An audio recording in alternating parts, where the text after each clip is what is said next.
about edged out America Queen in the final half furlong, with Act of Kindness a length and a half further behind, in third. That's all for now. We'll have more later. Here are your latest sport headlines. I'm Tom McGarry, and we begin with football, as Liverpool expect Hugo Ekitike to miss this summer's World Cup with France, and the forward is unlikely to return to action until after the start of next season following the suspected Achilles injury he suffered during the Reds' Champions League defeat to Paris Saint-Germain on Tuesday night. It is a major blow for the 23-year-old who has been enjoying a fine first season with Liverpool, whom he joined from Eintracht Frankfurt last summer, scoring 17 goals and providing 6 assists across all competitions. Elsewhere in football, and Harry Maguire will miss Manchester United's clash with Chelsea in the Premier League on Saturday after receiving an additional one-match ban following his sending off against Bournemouth last month. The England international was dismissed after conceding a penalty in the 2-2 draw at the Vitality Stadium. He was then later charged with improper conduct by the FA for something he said, fourth official Matt Donoghue, as he made his way off the field. Maguire has also been fined £30,000 by the FA, who said the 33-year-old acted in an improper manner and or used abusive or insulting words towards the fourth official. Away from football and in tennis, Jamie Murray has announced his retirement from playing. Murray enjoyed a glittering career, winning 7 Grand Slam titles. He also became the first British doubles player to rise to the top of the world rankings. Murray had not played since last August's US Open, but he has said he is excited to now enter the real world. Murray, who is 40, of course, is the older brother of Andy Murray, and he won 2 of his 34 doubles titles with his younger brother. The duo also teamed up to devastating effect to help Great Britain win the Davis Cup in 2015. Elsewhere, and Murray is not the only British sportsman retiring, as in rugby union, former England lock Joe Launchbury has confirmed he will hang up his boots at the end of the club season. With Harlequins, Launchbury won 70 caps for England and was part of 3 successful Six Nations campaigns, as well as featuring at 2 World Cups. He has played 50 times for Quins since joining them in 2023. Finally, in horse racing, as Leek was a shock 50-1 winner of the Group 3 Nell Gwyn Stakes on day 2 of Newmarket's Craven meeting on Wednesday, and as a result now enters contention for next month's 1,000 guineas at the same venue. It was an impressive performance by the Stuart Williams trained 3-year-old, who settled down after a slow start and just about edged out America Queen in the final half furlong, with Act of Kindness a length and a half further behind, in third. That's all for now. We'll have more later.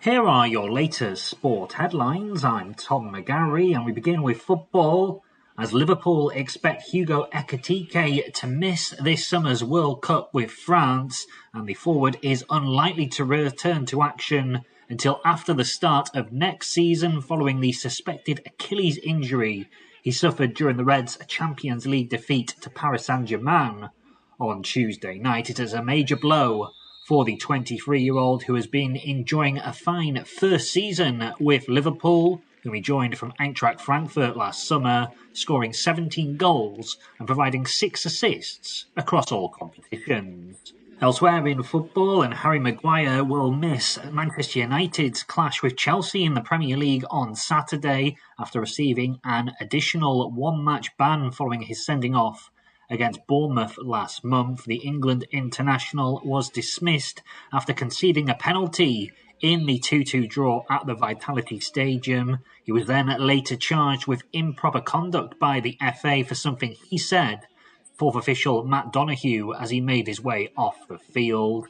Maguire has also been fined £30,000 by the FA, who said the 33-year-old acted in an improper manner and or used abusive or insulting words towards the fourth official.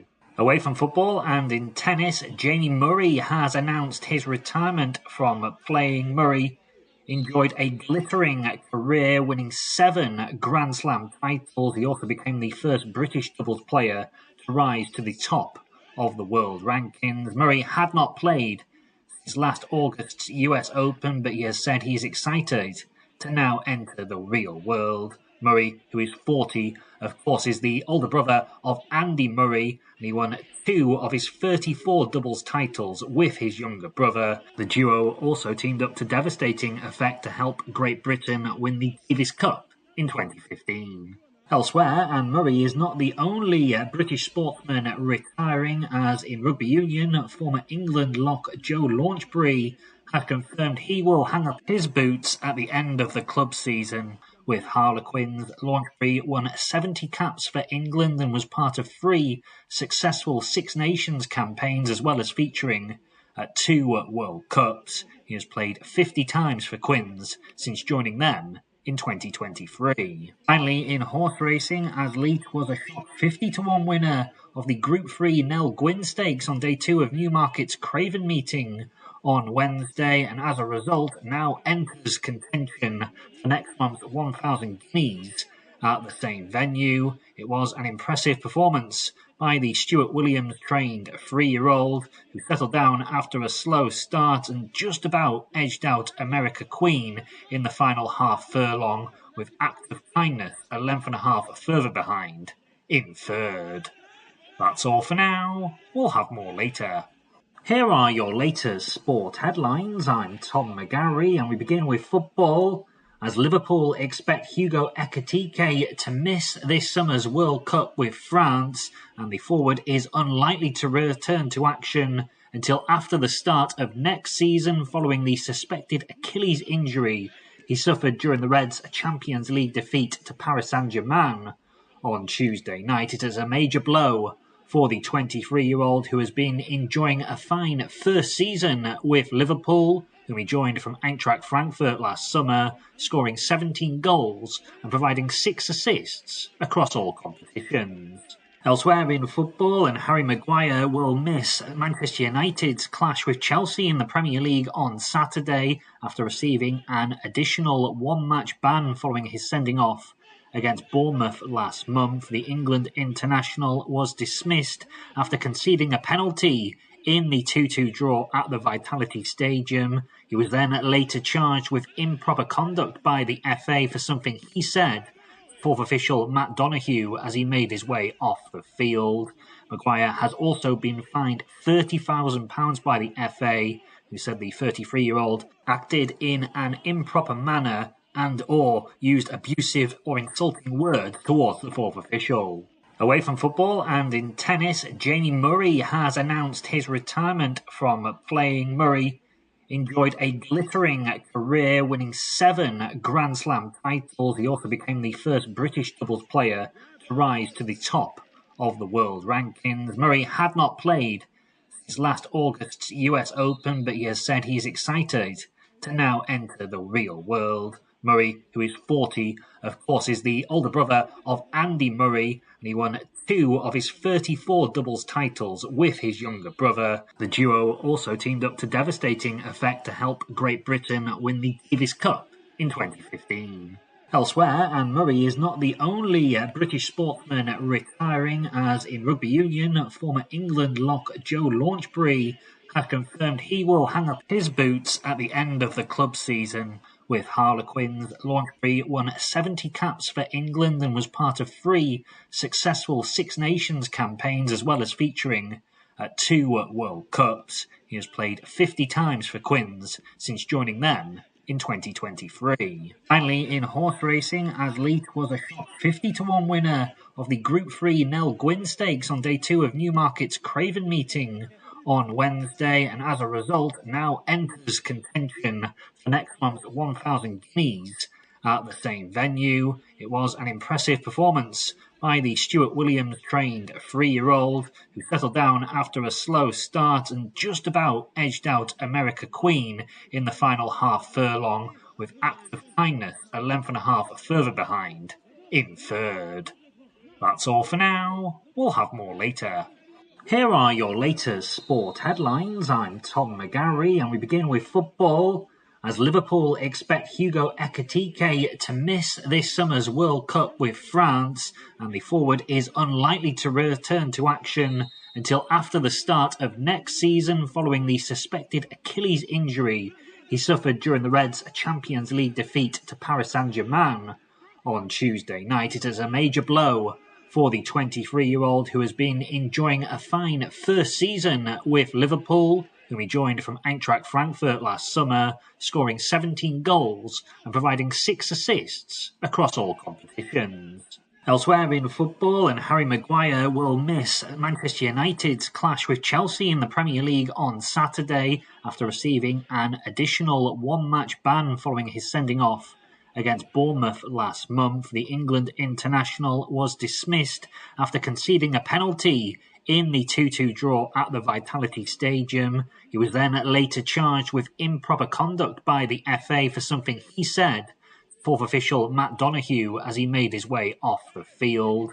Maguire has also been fined £30,000 by the FA, who said the 33-year-old acted in an improper manner and or used abusive or insulting words towards the fourth official. Away from football and in tennis, Jamie Murray has announced his retirement from playing. Murray enjoyed a glittering career, winning 7 Grand Slam titles. He also became the first British doubles player to rise to the top of the world rankings. Murray had not played since last August's US Open, but he has said he is excited to now enter the real world. Murray, who is 40, of course, is the older brother of Andy Murray, and he won 2 of his 34 doubles titles with his younger brother. The duo also teamed up to devastating effect to help Great Britain win the Davis Cup in 2015. Elsewhere, and Murray is not the only British sportsman retiring, as in rugby union, former England lock Joe Launchbury has confirmed he will hang up his boots at the end of the club season.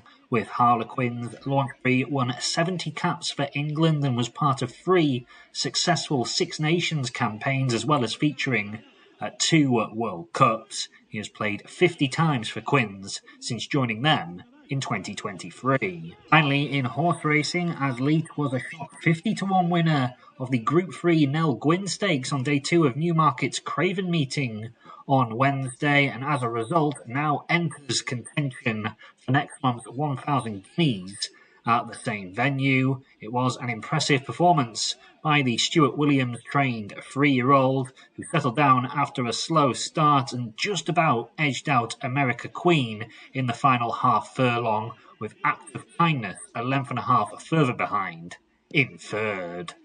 That's all for now. We'll have more later.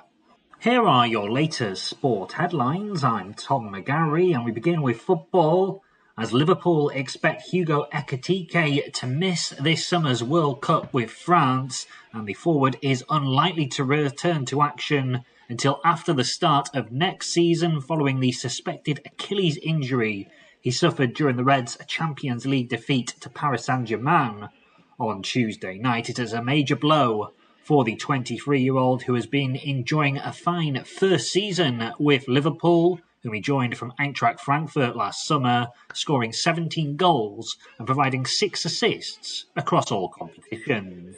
Elsewhere in football, and Harry Maguire will miss Manchester United's clash with Chelsea in the Premier League on Saturday after receiving an additional one-match ban following his sending off against Bournemouth last month. The England international was dismissed after conceding a penalty in the 2-2 draw at the Vitality Stadium. He was then later charged with improper conduct by the FA for something he said.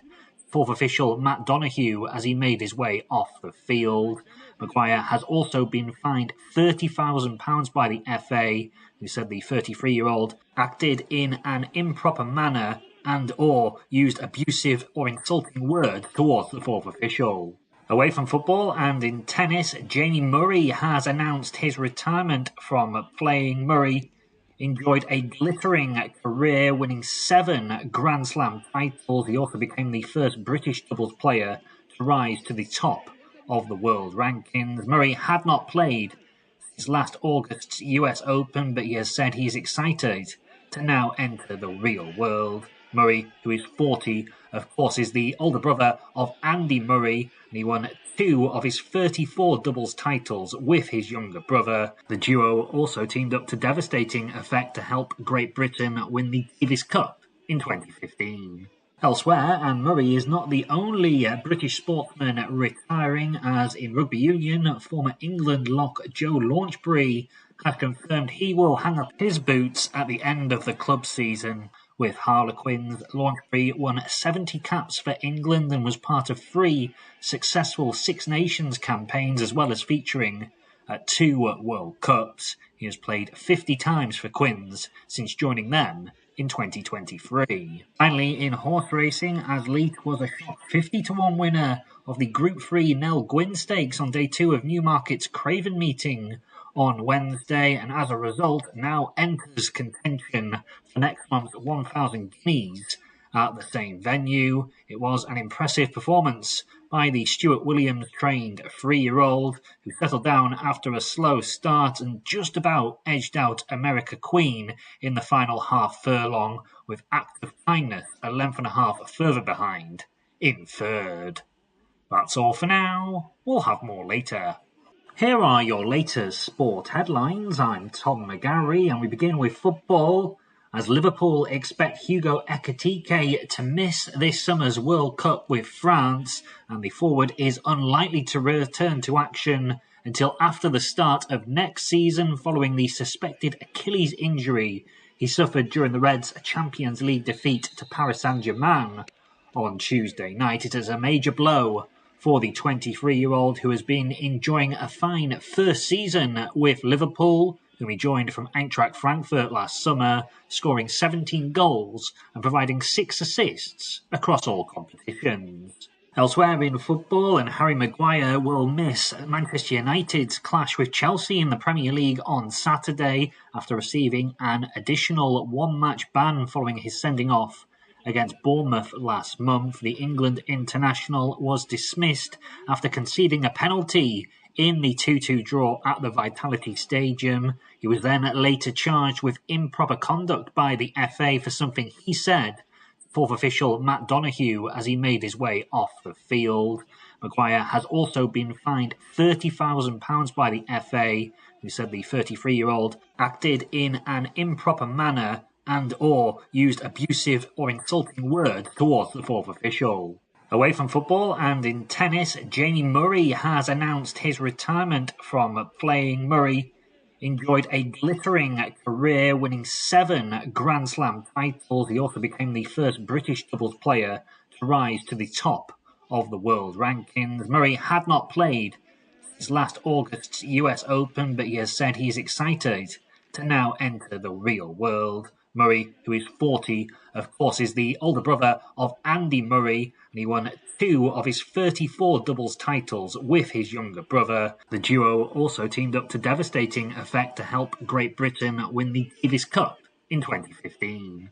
Elsewhere, and Murray is not the only British sportsman retiring, as in rugby union, former England lock Joe Launchbury has confirmed he will hang up his boots at the end of the club season. With Harlequins, Launchbury won 70 caps for England and was part of 3 successful Six Nations campaigns, as well as featuring at 2 World Cups. He has played 50 times for Quins since joining them in 2023. Finally, in horse racing, as Leet was a shock 50-1 winner of the Group 3 Nell Gwyn Stakes on day 2 of Newmarket's Craven meeting on Wednesday, and as a result now enters contention for next month's 1,000 guineas at the same venue. It was an impressive performance by the Stuart Williams-trained 3-year-old, who settled down after a slow start and just about edged out America Queen in the final half furlong, with Act of Kindness a length and a half further behind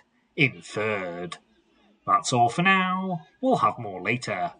Here are your latest sport headlines. I'm Tom McGarry, and we begin with football, as Liverpool expect Hugo Ekitike to miss this summer's World Cup with France, and the forward is unlikely to return to action until after the start of next season following the suspected Achilles injury he suffered during the Reds' Champions League defeat to Paris Saint-Germain on Tuesday night. It is a major blow for the 23-year-old who has been enjoying a fine first season with Liverpool, whom he joined from Eintracht Frankfurt last summer, scoring 17 goals and providing 6 assists across all competitions. Elsewhere in football, and Harry Maguire will miss Manchester United's clash with Chelsea in the Premier League on Saturday after receiving an additional one-match ban following his sending off against Bournemouth last month. The England international was dismissed after conceding a penalty in the 2-2 draw at the Vitality Stadium.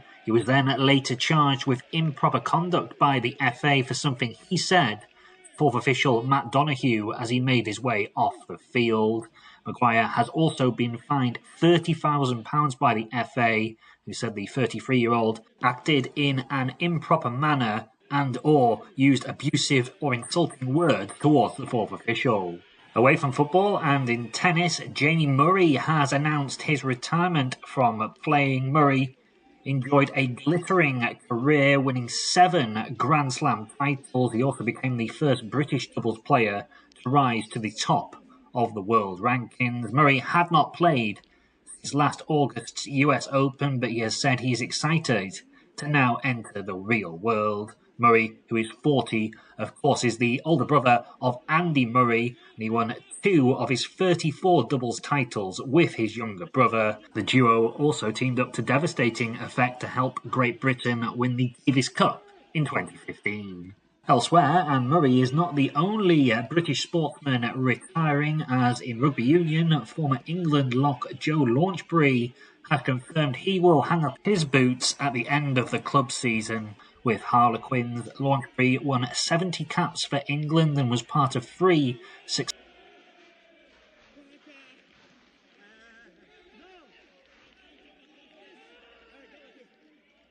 this evening's Champions League quarter-final second leg between Bayern Munich and Real Madrid. Well, the German champions lead 2-1 in aggregate from their first leg win at the Bernabeu, and they're boosted by a return for Harry Kane.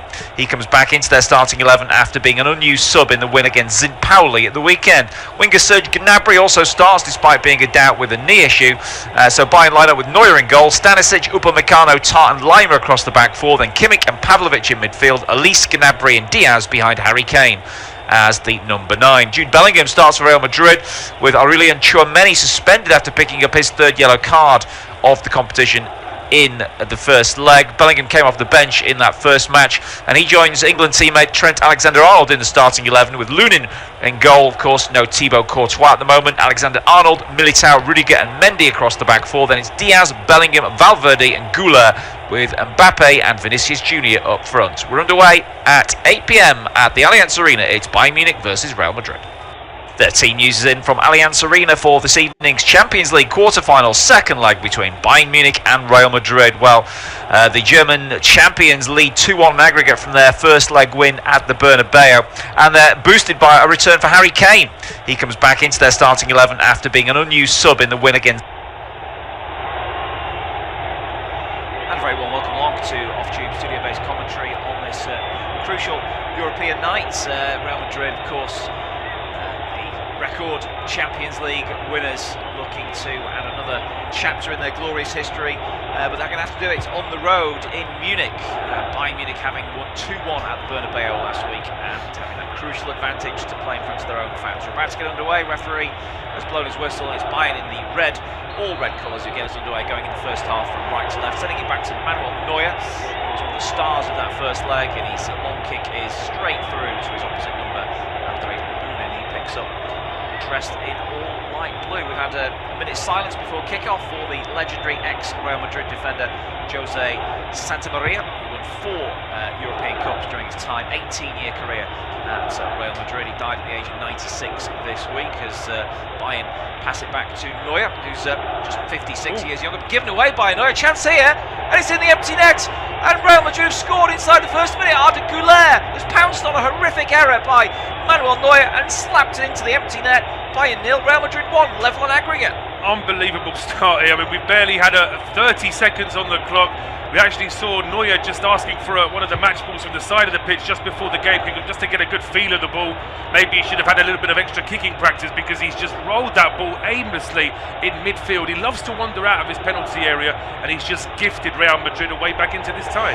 Absolute slap in the face for Bayern Munich. A real cold shower this. The fans were still cheering as this pass was a back pass from midfield, and he just doesn't really get himself composed. Tries to play a reverse ball back out to the right hand side. And there's Goulart, who just spots. It's a scuffed pass, and Goulart's just on it, but the first time finish with his left foot, guides it into the top corner, a little bit close to the edge of the net, really. There, you would perhaps prefer that to be more in the middle. It's only just bent back in, but it's in nonetheless. And are below side League One. There's a shot at the other end as we come back from a replay. It's a strike from Kane that just rises and goes over the bar, but incredible start to the game. Well, game on, absolutely. Yeah, this really certainly mixes this tie up completely. Bayern doing all the hard work last week, coming back to the Allianz Arena with a 2-1 lead, and that lead has been wiped out inside a minute. So yeah, certainly that's certainly going to upset the rhythm of this game. I think that Bayern would have been looking to try and hold on to the ball early for a straight Real, and now of course it's all square. Yeah, Goulart, of course, Turkish international, as Real Madrid play out from the back now from that shot that went over from Kane. It's a good pass to Bellingham, who strides through midfield. He's got Diaz ahead of him. He's got Mbappe peeling over to the right side. Vinicius Junior's at the back post. There's a little 1-2 here between Mbappe and Diaz. Keeps Real in possession. Knock it back into Trent Alexander-Arnold's feet. And now Valverde, centre of the midfield. Wide to Mendy on the left. Out to Vinicius Junior, gets his first touch of the ball. Real Madrid already leading 1-0. As Bayern have to drop back in to their defensive station to try and just block out any spaces in midfield. Now with Eder Militao, he knocks it back to his goalkeeper, and Lunin will try and make sure he's careful with his first pass off the ground, but it's straight to Rudiger, the German, plays it forward. It's intercepted though by Tar. Elise knocks it back to the right hand side, and then dumped off infield to Kimmich, who goes down in a challenge. The referee says play on. I think he's actually saying that it was a foul, but Bayern kept possession. And Leimer out to Pavlovic, 1-2 there, and he gets it back from Diaz. Still with Pavlovic. Bayern just trying to get a foothold in the game. I guess a little bit shell-shocked after that dramatic start. Well, they were getting a foothold in the game in the first 30 seconds, weren't they? Just playing out from the back end after that howler from Neuer. Absolutely, they want to get into I mean, it's, in many ways, if you're going to drop a clanger like that, it's better to do it inside the first 30 seconds than it is 30 seconds before the end of the game. So it does give Bayern a lot of time. But now here come Real again. Yeah, another loose pass from Diaz this time. Finds Goulart. He just moves it on to Vinicius Junior, who's attacking the edge of the penalty area. Tries to slip it back to Bellingham, who made a good run, but it's intercepted. Upamecano brings it clear.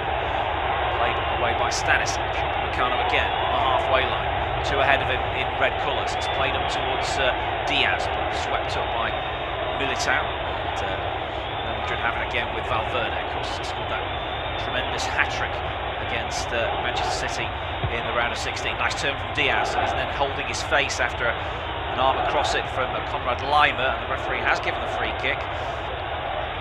Looks like Vincent Kompany was complaining about that, but there's not much in it, was there? Not too much in it. I mean, you just say the Real player saying he's had he's been caught in the eye. I'm not so sure that's true. I mean, there is an arm out, but I don't think there's any intent there from Leimer at all. Certainly, Vincent Kompany was furious there, wasn't he, on the touchline? Yeah, Leimer playing left back as in action again here. Trent Alexander-Arnold gives the ball away with a loose header, falls to Pavlovic inside the Real half. Two nervous teams at the moment. Kimmich now trying to bring it forward, chips it into the box, looking for the run of Gnabry. It's cleared away by Real Madrid, picked up by Diaz, who gets the better of his ex-Liverpool colleague Trent Alexander-Arnold, drives into the penalty area, chops back, and then tries to go on the outside again, and he almost gets past the secondary cover. Eventually it's out for a corner. Too many step-overs there. I mean, he had enough time, I thought, to get that ball into the six-yard box. Then he tried to feint, and then eventually he does get a cross in, which is charged down for a corner kick. Consolation, though, for Bayern. They need to make a real response now after conceding that early goal. Joshua Kimmich is going to take this corner from over on the left-hand side. Be a right-footed delivery. Kane and Pavlovic lurking at the far post. Not too much traffic around Lunin in that that 6-yard box. Now the movement comes, it's swept in towards the near post, and it's in the back of the net, and there's an immediate response from Bayern Munich. I think Pavlovic he's the one that's celebrating, but Kimmich maybe even just curl that one straight in. Well, it certainly was a corner that was going towards goal, I think, all on its own. It may well be that Pavlovic has just touched it on. I mean, the question's going to be, just like with the Real goal in the first minute, what is Lunin doing here? Because it seems to me like that ball was catchable for him, but he just hasn't been able to get near it. Well, there was some quality on the delivery from Kimmich, but you'd expect Lunin to dominate his 6-yard box there and get something on it, but he was beaten to the punch, if you like, by Pavlovic. We'll see it again. Kane is sort of screening. Pavlovic gets in front of him, and it's just a simple header. The keeper's got that all wrong. I mean, in terms of how a goalkeeper should behave when a cross is coming in, he's doing it all wrong. He ends up hiding behind 2 players, and then he's diving into his net when the ball's still in play. I mean, he's completely lost the flight of the ball entirely. It looks really bad from Lunin's point of view there. What's a response from Bayern Munich? They're back in front at aggregates. Well, Neuer will feel a little bit better after that. After his horrendous error inside the first 30 seconds, gave Real Madrid a perfect start to this game. Bayern have levelled, and we've only played 7 minutes of the game. It's one apiece. Yeah, well, this might be an encouragement for both sets of players to try and test the opposition's keeper. Any crosses, try and get them into Lunin, because he doesn't look very confident on them. And any time Neuer gets the ball, we'll close him down, because there's a chance he might do the same again. Ball forward, cut out by Militao. He now knocks it forward into the channel for Mbappe to chase, but Tar gets there first, lengthens his stride, finds a back pass to Neuer. He calmly passes it out to Upamecano, who's being pressed by Vini Jr. Now it's played down the line, collected by Elise. He's got runners off him, including Gnabry, but instead plays it simply inside to Kane. Kane dropping deep now, works it wide to Pavlovic. Lima's actually further ahead than Kane in this counter-attack. Now it's with Diaz out the left-hand side. Diaz coming in on his right foot, looking for a 1-2 with Kane. Kane goes the other way though to Kimmich. Kimmich now slotting a ball inside the full-back, although Mendy read his intentions, read his eyes really, and deals with it pretty calmly before it's given away. Back by Upamecano, now pushing the back there of Kimmich, and then another shove in the back from Vinicius Jr. The referee has taken note of that, but just allows play to go on because it's with Elise out on the Bayern right, comes in on his left foot, tries to drive a shot, hits the body of Rudiger, comes back the way of Stanisic. He knocks it back to Elise, edge of the penalty. Now he delivers a high cross to the back post, kept in by Diaz, only to the benefit of Lunin, who gathers and tries to thought about getting Real Madrid on the attack again. He did, but the referee actually called that and said that the ball had gone out of place. He's going to take a place goal kick there. Now the referee's calling Vinicius Jr. over.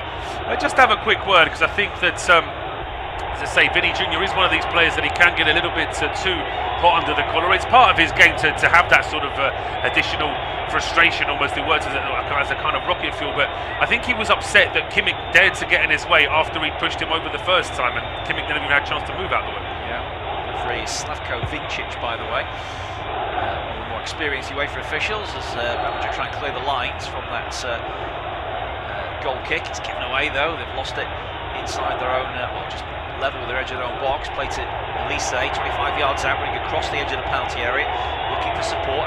Arrives now in the form of Upamecano, former RB Leipzig man. Slows it down, plays it infield to Elise. Back again, they recycle it. Kimmich in the middle of midfield, now with Tar. Back to Pavlovic. Real Madrid sat deep now, just trying to push out a little bit towards the edge of the beyond the edge of the penalty area. Upamecano, his pass was woefully underhit, and it's intercepted by Mendy. Now Valverde drives it away from Elise, hammers the ball down the line, back off Stanisic, and Bayern have it again. Kimmich wriggling away from Diaz, knocks it back to his goalkeeper Neuer, takes a touch, and then clears left-footed downfield, looking for Harry Kane, but he's nowhere near that one. It's headed away by Rudiger, picked up in midfield by Kimmich. He now finds Lima inside to Gnabry. Now the movement comes ahead of him, but Pavlovic is the safe pass, and that's where it goes. Well, Bayern don't need to take any more risks now. They're back ahead on aggregate 3-2. Sense that they want to go with the more considered approach. They do, but at the same time, it wouldn't be a completely Vincent Kompany solution just to sit back. And against Real, if you sit back, you're going to just encourage them to get forward. So the best way to try and keep Arbeloa's side at bay is to be as high up the field as you can, and that's what I expect Bayern to do. But you're absolutely right; they do have the cushion of actually being back in front in the tie-up.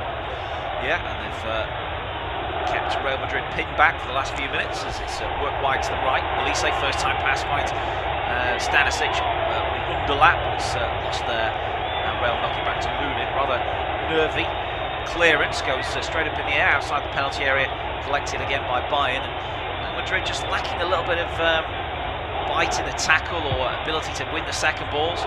It's a nice chip pass by Kimmich out to the left looking for Diaz, but just showed a little bit too much of that to Trent Alexander-Arnold, who gets his clearance in. Coming back Real Madrid's way though, in the form of Tar. Two centre-backs are pushed up so high inside the Real Madrid half now. Elise, a little give and go inside to Kimmich. He's lost that duel, but it's won back by Diaz. Now Kane, edge of the penalty area on his left side, won't try a shot, goes back to Lima.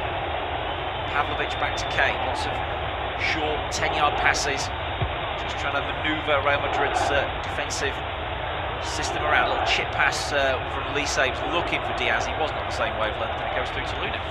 Yeah, straight through to Lunin, but you made the point just before that little spell of possession there for Bayern that we haven't really seen any possession from Real in the final third. Even when they scored, that was a shot from distance. Yeah. They've struggled to really get their top three into the game for the time. Still Bayern have it. Again, it's given away by Lunin. Now good ball out to the left-hand side, finds Lima, it's left by Kane. Kane now goes on the overlap from him. Kane with the left foot low ball into the 6-yard box. He's knocked away by Eder Militao and out from the Bayern Munich corner. Yeah, it's almost one-way traffic. I mean, Real are doing what they can to at least keep a little bit of the ball in midfield, but they've got absolutely no way of getting forward right now. And just sense that if Bayern can really capitalise on that and try and get another goal here before we see some sort of response from Real, that really could put company side in a very strong position. Yeah, last corner they had from this side was, of course, the Pavlovic equaliser. Lunin himself completely lost. It's the same sort of setup they've got there with Kane as the screen. Pavlovic trying to pop up from around the back of him. Looks like this is going to be the same corner again. They're going to try. Kimmich is on the delivery. Right-footed. And it comes from the Bayern star towards the near post. And it's headed away this time by Real Madrid. And the referee's given us a goal kick. So it was actually a Bayern Munich head. And it goes behind for the goal kick. Now Upamecano's got himself in a tangle with a Real Madrid player. Now Militao's just making his presence felt there as they walk away. Yeah, I get the feeling that Slavkovic could be quite a busy man this evening because there's a lot of big personalities on the pitch, a lot of pressure to try and get through this tie. So particularly if it starts to go wrong for Real towards the end of the game, there may be some real lunges coming in there. Back to Trent Alexander-Arnold. He clears now downfield and running from deep is Vinicius Junior, but off his line Manuel Neuer with a fly hat clearance, heading back by Diaz in midfield, picked up by Lima, out to Diaz. Two Diaz's on that really, the Liverpool man, former Manchester City player in the Real Madrid ranks, goes back to Neuer again, back pass which he deals with well. That's a poor clearance, it was almost picked off by Bellingham, instead knocks it back to Militao. He's had his pocket picked by Diaz, and now he finds Elise, edge of the penalty area. Elise looking for Diaz again on the underlap, and it's just a good challenge by Eder Militao to get himself out of trouble after he initially gave it away. Did very well to recover there, and as I say, he's got his hands on his chest now, apologising to his teammates because he knows that was his error, but Bayern comes straight back again. Yeah, it's relentless stuff. Bayern crosses the penalty area, looking for Gnabry, brings it down, the shot comes in. There was a foul on Militao by Gnabry before the shot was blazed over the bar. This is a great day. They're showing us the replay of the challenge before, where actually he doesn't really get too much of the ball there, Eder Militao, in so much he doesn't actually pick the pocket of Luis Diaz. It's almost like it just creates a barrier by sliding in, and it sort of takes the ball off him. Yeah. It's a risky challenge to make in the penalty area there, but he obviously felt he had the trajectory, the control to not foul Luis Diaz. Create that, as I say, create that sort of blocking barrier by stretching out his legs there. It did work effectively. Very Lunin about to take this free kick then from just beyond the penalty spot. Also played a big part in Real Madrid's run to the Champions League final a few seasons ago when they beat Liverpool in the final, but Thibaut Courtois came back from injury just in time to play in that final. He played very well, as I recall, Real Madrid winning 1-0 in Paris. But these two teams to reach the semi-finals this year. Ball over the top from Kane from deep, looking to release Elise down the left-hand side, but tracked well by Mendy, who just lets it run out for a throw-in close to the corner flag. Wants to take it quickly, but the Bayern players have got back up to stop that prospect. So 15 minutes got to the Bayern 1, Real Madrid 1. Real Madrid ahead after 30 seconds after Neuer's mistake was pounced upon by by Arda Güler, but then another mistake from a corner. Saw Pavlovic headed from close range, the equaliser after 7 minutes. Madrid play it back to Lunin now. Looks it wide to Alexander-Arnold. His forward pass, risky one, but it finds Brahim. He knocks it back now to Bellingham. Bellingham quiet start to the gate, got himself stuck in a defensive position here, but he works himself out of it, chops the ball away. However, the ball had gone out of play for a throw in. Looks a bit leggy, looks a bit sort of just not at his best at the moment. No, it's been. I think it's been the case for a while. I mean, he spent the pre-match press conference having to sort of answer to the questions about, because there were some comments in the media about him partying, enjoying the Madrid lifestyle a bit too much, and he was saying that he enjoys Madrid, but it's an exaggeration to say he's always out and stuff. It's because he's not playing. When he's not playing, there's always going to be more of a focus on him. He is a big personality, and obviously he wants to be involved a bit more. When you think that he's fallen out of favour in the England squad as well, when you think of how important he was a couple of years ago, that's quite incredible, really. Yeah, he's played in Germany for Borussia Dortmund. Played at this ground many times. I'm not sure his record was too good for Dortmund in the games against Bayern Munich, the Klassiker. As the ball's crossed in towards Kane at the back post, headed away by Alexander-Arnold, and now it's cleared by Bellingham, but it's just anywhere will do. They can't hold on to the ball, they can't get it up towards the danger men, Vinicius Junior. Kylian Mbappe. Mbappe must have only had about 3 touches of the ball all game. Yeah, he's been completely isolated, and there's nothing he can do about that really. If they want him to drop any deeper, then he can do that, but of course they're not getting no use from him up front. But the ball is played back to Neuer, and Vinny Jr. doing absolutely the right thing by closing him down at pace as well, because they want to try and get another error out of Neuer. Yeah, well, there is a bit of press on here from Real Madrid, but Upamecano's clearance is picked off by Rudiger. Now a forward pass into the penalty area, finds Mbappe on the turn, he tries a shot. Goes into the side netting, but that's what they can do. They can just somehow have that understanding. He's probably offside actually on the pass from Arda Güler. Looks like he's leading offside there, and the effort is actually quite a long way wide in the end. Doesn't even hit the side netting from that either side angle.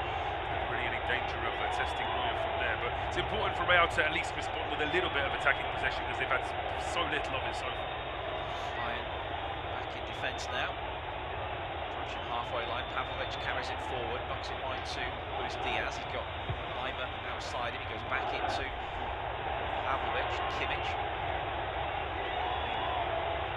The central midfield duo for Bayern Munich. To say the bossing this game has been an understatement, isn't it? Because Valverde's hardly had a touch. Bellingham has been so sort of out of sorts, just running the game really, as Elise now takes a turn on the ball, steps on the ball, teasing the Real Madrid players as Pavlovic knocks it wide to Diaz. He's got 10 yards of space, he's driving towards the edge of the penalty area with a couple of Real Madrid players ahead of him. Take on Brahim Diaz, put a low cross in, kept out by Alexander-Arnold, and Diaz takes a tumble in the penalty area, but the referee plays on because Real Madrid have actually got possession here, coming away and heading forward to the ball with Mbappe, going past 2 players, knocks it inside to Valverde. Bayern so quick to get back though. Everybody bar Kane had got goal side there before Real Madrid could find a simple pass. They know how dangerous Real can be on the counter, so they want to flood their own half as quickly as possible. But that's here a good ball in behind. Yeah, Güler finds Mbappe. Mbappe shot just as he was about to strike. It's a brilliant challenge from Lima that puts him behind for a corner. It's superb. It really is superb, and it needed to be.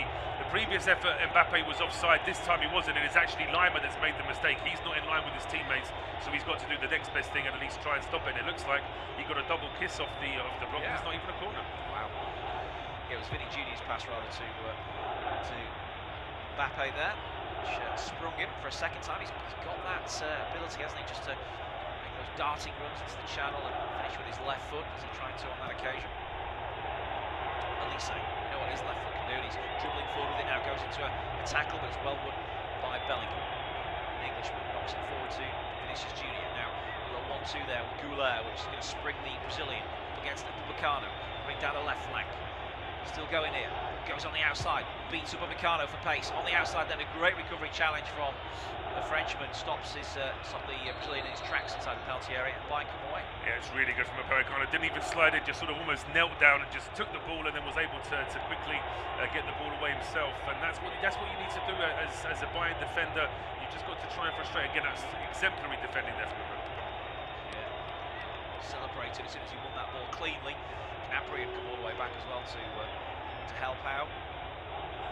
He cleared the line, he cleared his lines. We've seen that block from Lima before. I don't think it was a double kiss, was that? No, I just think maybe the appeal from Neuer might have just swung it in the official's favour. To me, even if there was from that angle, no official could have been able to see that from the touchline anyway. So you should have just gone with the fact that it looked more like a corner. Throw in taken by Stanisic, headed forward by Rudiger, and then Bellingham knocks it wide to Mendy. It's on the halfway line for Real Madrid. They go back into their own half. Valverde sideways to Alexander-Arnold. He then didn't fancy the congested central area of the pitch. He goes back to Eder Militao. Valverde again. Sideways ball to Goulart. And then on to Rudiger. Just starting to find the feet a little bit now, aren't they, Real Madrid? With the possession and with the movements and positions. They're centre forward at the moment. Bellingham's pointing for somebody to make a move there. Mendy's the further one that's looking like more like the centre forward. Yeah, he's sort of bombed on down the left-hand side. You see Mbappe right over on the right-hand side. He was looking to try and get on an early run, but the ball doesn't find him. Now he's having to drop a lot deeper. It's a good 1-2 though between Bellingham and Mbappe. Almost got something going there before the avenue was shut off. Militao chips a pass out towards Mendy on the left. Now he goes past Stanisic there. Does really well with quick feet. Inside to Goulart, now to Mbappe. Mendy's making a run off him, and he's got the ball, driving into the penalty area, tries to get onto his left foot here. Still going, Mendy, and then he goes down in a heap. The referee says no penalty. There's not much contact there with the Bayern defender. Now Bayern will try and break. Kane, has he got the pace to get on the end? Yes, he does. Kane's still going forward here, tries to chip it inside towards Luis Diaz. Now they've got a 2-on-1 here. Diaz goes back towards the left-hand side to the right-hand side for Elise. And now Kane, 3 in the box to aim for. Kane can cross, tries to go himself, and he's won a corner. He's won a corner. I mean, the previous attack there for Real, it just seemed like the ball just wouldn't come out of Mendy's foot. He got a little bit stuck again. Jonathan Tah doing well just to block him with his body. I mean, he's holding on to him there, but I don't think there's enough to say that he's actually bringing him down. A controversial one, and they given a penalty there, but there's definitely some holding going on.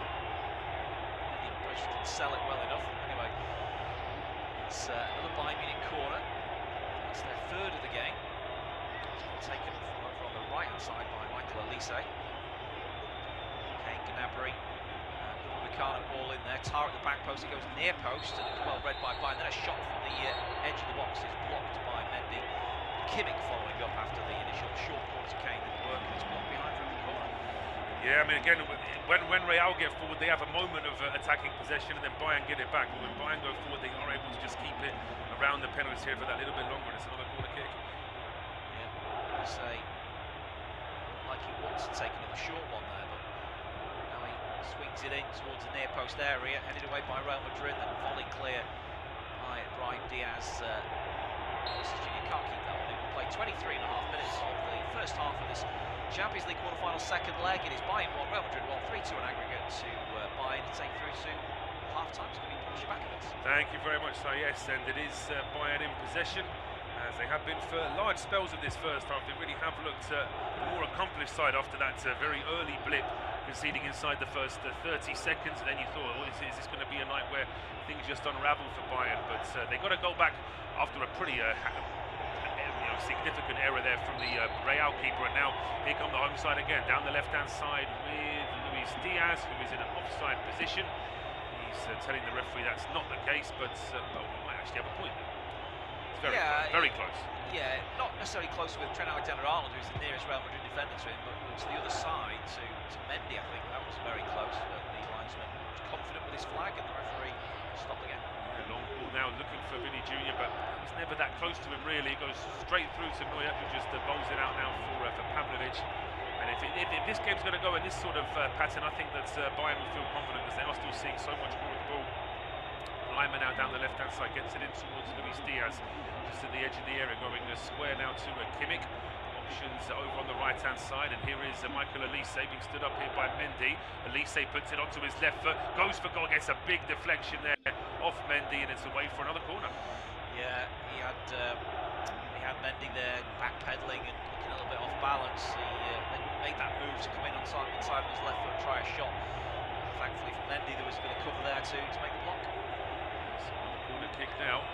Doesn't surprise me that he's got a whole, almost got bouncers around him now, the goalkeeper, just to try and make sure that he's got a little bit more protection. Kane's trying to get a bit closer to Lunin, but I'm not surprised. I mean, he's shown in that Bayern goal that he's not the most confident in coming out for these crosses. Kimmich with his right arm up, here comes the ball in now.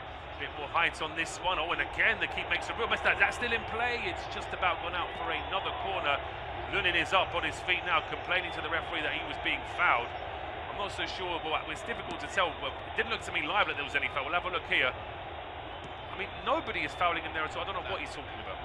No, his legs have just turned to jelly, haven't they? And he's looking for any excuse to try and just end these succession of corners that Bayern have if they take this one short. Yeah, they have taken it short. It's back towards Elise. Now Naima back to Elise again, right hand edge of the penalty area. It's not plenty. Oh, that's a lovely ball. Kimmich then turns and goes for goal. That's a really good save. I tell you what, he might be a bit dodgy on crosses, Lunin, but he's an excellent shot stopper, and that needed to be a good save there. Yeah, it might just help his confidence start. He probably saw it late, curled it around Valverde, and I guess a strong right hand to that curling shot from Kimmich. Great piece of play before that though from Michael Elise. You know, he's almost he's stopped the ball. You know, the Real Madrid defenders then stopped because they think he's going to make a move. And he's just played a lovely pass into space into the penalty area for Kimmich and sets up that shot. Yeah, 7-0 now, Bayern lead in terms of corner kicks. The ball from Kimmich, it's a short one heading towards the near post. That's a good header away though by Militao, and now half a chance here for Real to go on account. That's a good ball from Goulet to play it through the middle. Now Diaz has the runner of Vinny Jr. just ahead of him. Jr. now getting towards the edge of the area, lifts the ball in forwards Mbappe. It's punched clear by Neuer. Wasn't the best punch in fairness. Mbappe still has a chance, hooks that one in towards the edge of the penalty area. Nodded clear by Pavlovic, who will be kept alive here on the left hand side by Vinicius Jr. Gets to the edge of the area, then plays it to square for Brahim Diaz. Was he brought down? I think he was.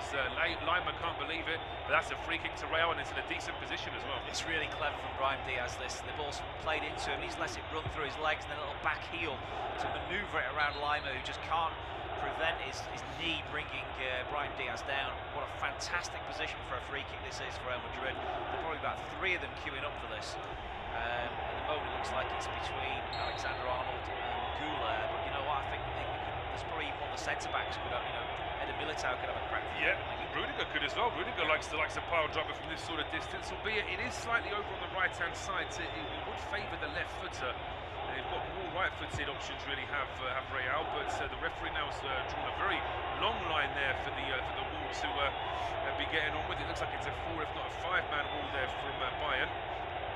Arda Goulet, he would certainly fancy this one with his left foot. Trent Alexander-Arnold, he certainly could develop enough of an angle to still test Manuel Neuer, even though it is more on the right-hand side. Brahim Diaz, he was a pretty mean free kick taker during the African Cup of Nations, wasn't he, for Morocco, as I recall? Yeah, but he won the free kick as well, but it is going to be Arda Goulet, and he's just waiting for the referee's whistle. It is a 5-man wall. There's another 4 Bayern players, but Goulet goes round the wall and he hits it into the corner. Oh, it's a fantastic free kick, and the young Turkish maestro is on a hat-trick now after this brace.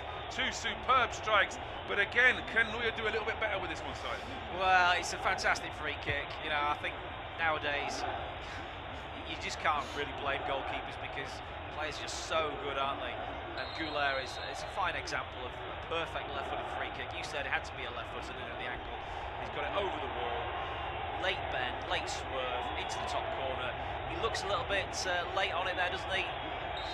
But it's just a fantastic free kick from Arda Goulet. It is a fantastic free kick, but it's expected that's where it's going to go. I think the fact that Neuer never really makes a full dive, he's actually sort of falling into the net. He's never really sort of got a full elevation on that. He gets a strong hand to it, so it has to be said. It's not as if he's just got the ball's almost across the line before he touches it, doesn't it? I mean, the ball, I think it's going in anyway. That even if he gets a hand to it, he's going in.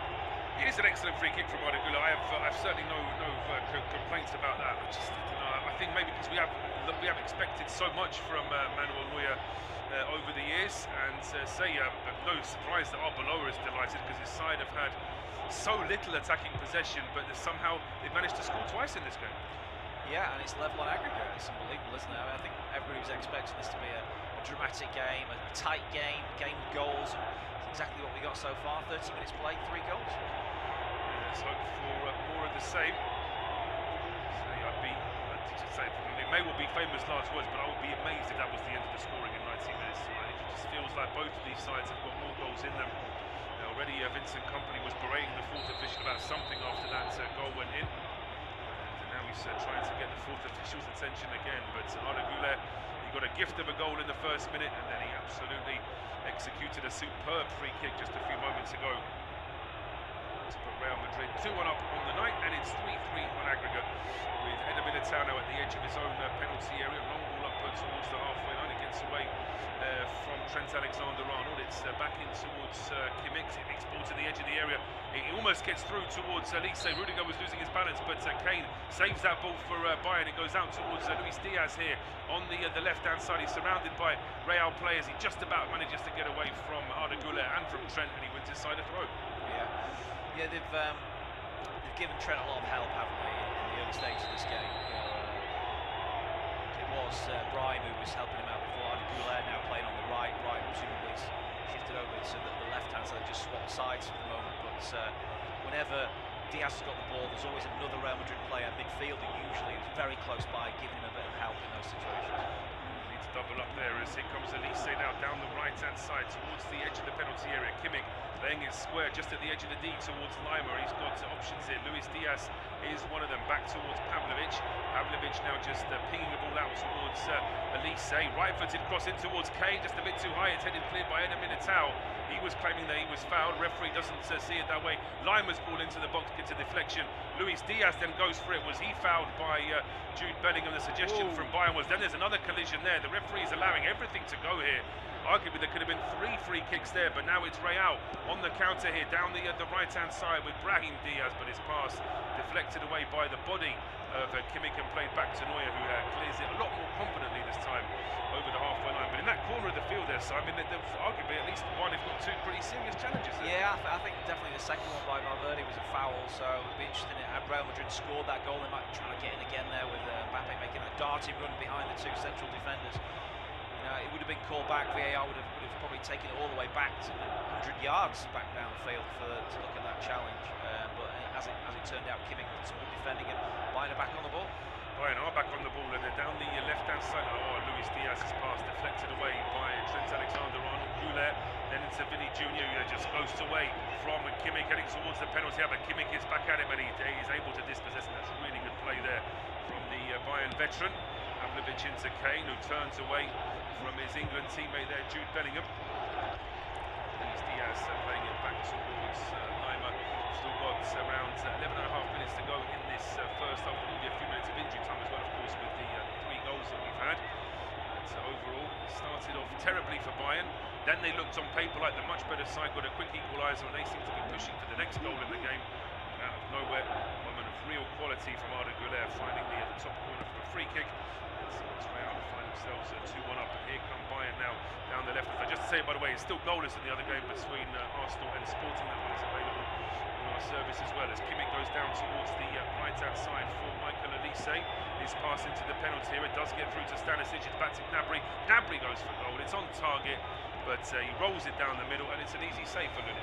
Yeah, I think if it was Elise having that shot on his left foot, it probably is a bit more of a threat to Lunin. It was just a little bit of a tame effort from Gnabry there, and Lunin was in the right position just to gobble it up. But again, they've made a right mess and cleared the lines there, Madrid. They've been pushed back by Bayern's press.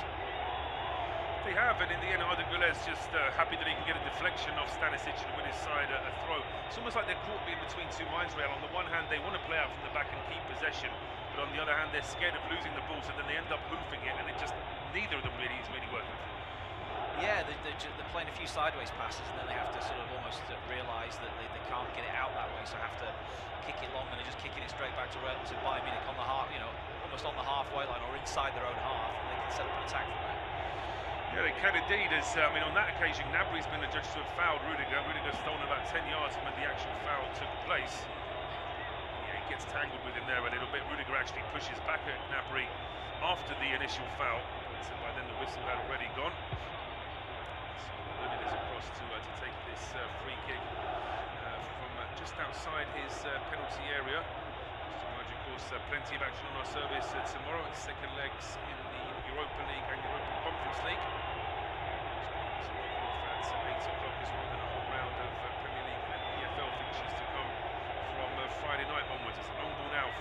goalkeeper is picked up here by Arda Güler, but just too many players around. Brahim Diaz trying to win that ball back for Madrid. It's then deflected off one of the Madrid players and out for a throw to Bayern on the right-hand side. It's taken quickly.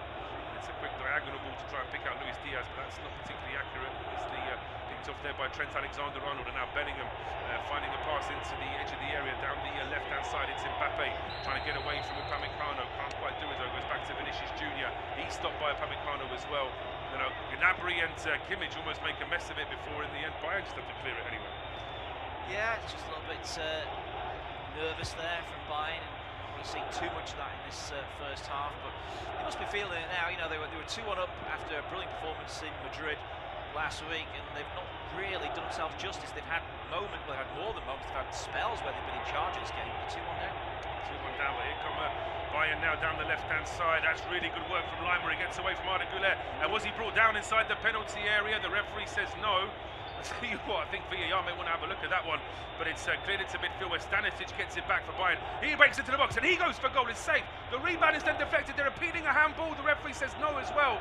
Two decisions for VAR to be looking at as Elise now puts the ball into the penalty area, headed down by Luis Diaz. Kane tries to hold it up just at the edge of the area, turns away from his man, gets it into Leimer, and Leimer then finds Luis Diaz before the ball is finally cleared into midfield. It hasn't gone out of play, but we're playing on for the time being because Kimmich still has it, sends it out towards the left-hand side now as Stanisic heads it back towards Elise.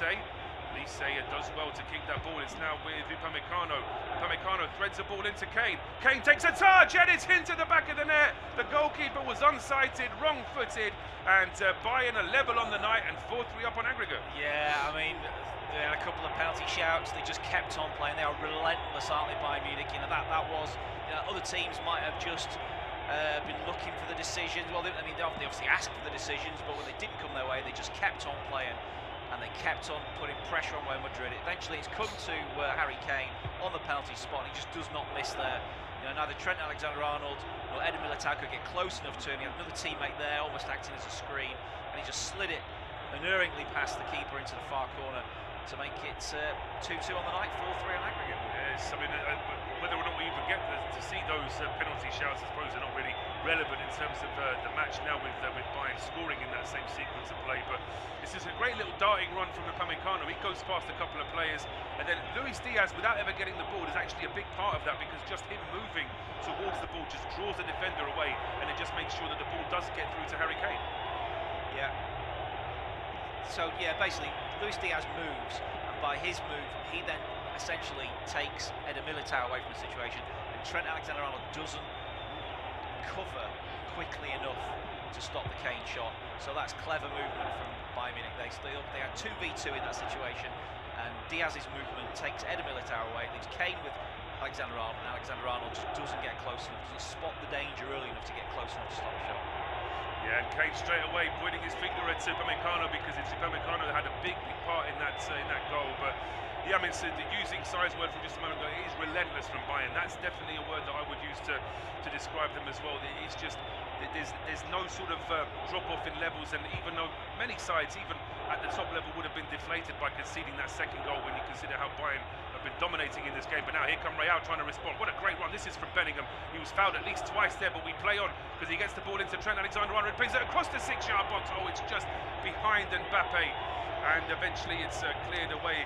But there was that sporting anger that Bellingham sometimes needs, and there's a foul there from Eder Militao. Kane's rolling around like he was booted there. Slavko Vincic is across, and it's a yellow card. I just thought the way the referee was really searching for that card, I was worried for a second it might be a different colour because it certainly wouldn't have deserved that. But it is a yellow here for Eder Militao. Yeah, he sold that one really well. He did. Harry Kane. Absolutely, he did. Yeah. Is it a yellow? I suppose it is. But he does make it look. It's a yellow, but he's put the icing on the cake there, Kane, hasn't he? He really has. I mean, he's suggested that he's been kicked in the knee or kicked in the thigh there, when really it was just a tangle. It was a little bit aggressive there from the Brazilian, so I don't really see that the yellow card wouldn't be deserved, but it certainly isn't any more than that. Yeah, we still haven't seen a replay of those two penalty shouts that Bayern had in the lead up to their second goal. There was a foul on Leimer, wasn't it? I think by Brahim, was it? And then, or a possible foul. And then there was the ball that was crossed back in from the far side. It seemed to come off Rudiger's arm. Those really don't matter a jot now. As Madrid on the attack. They do.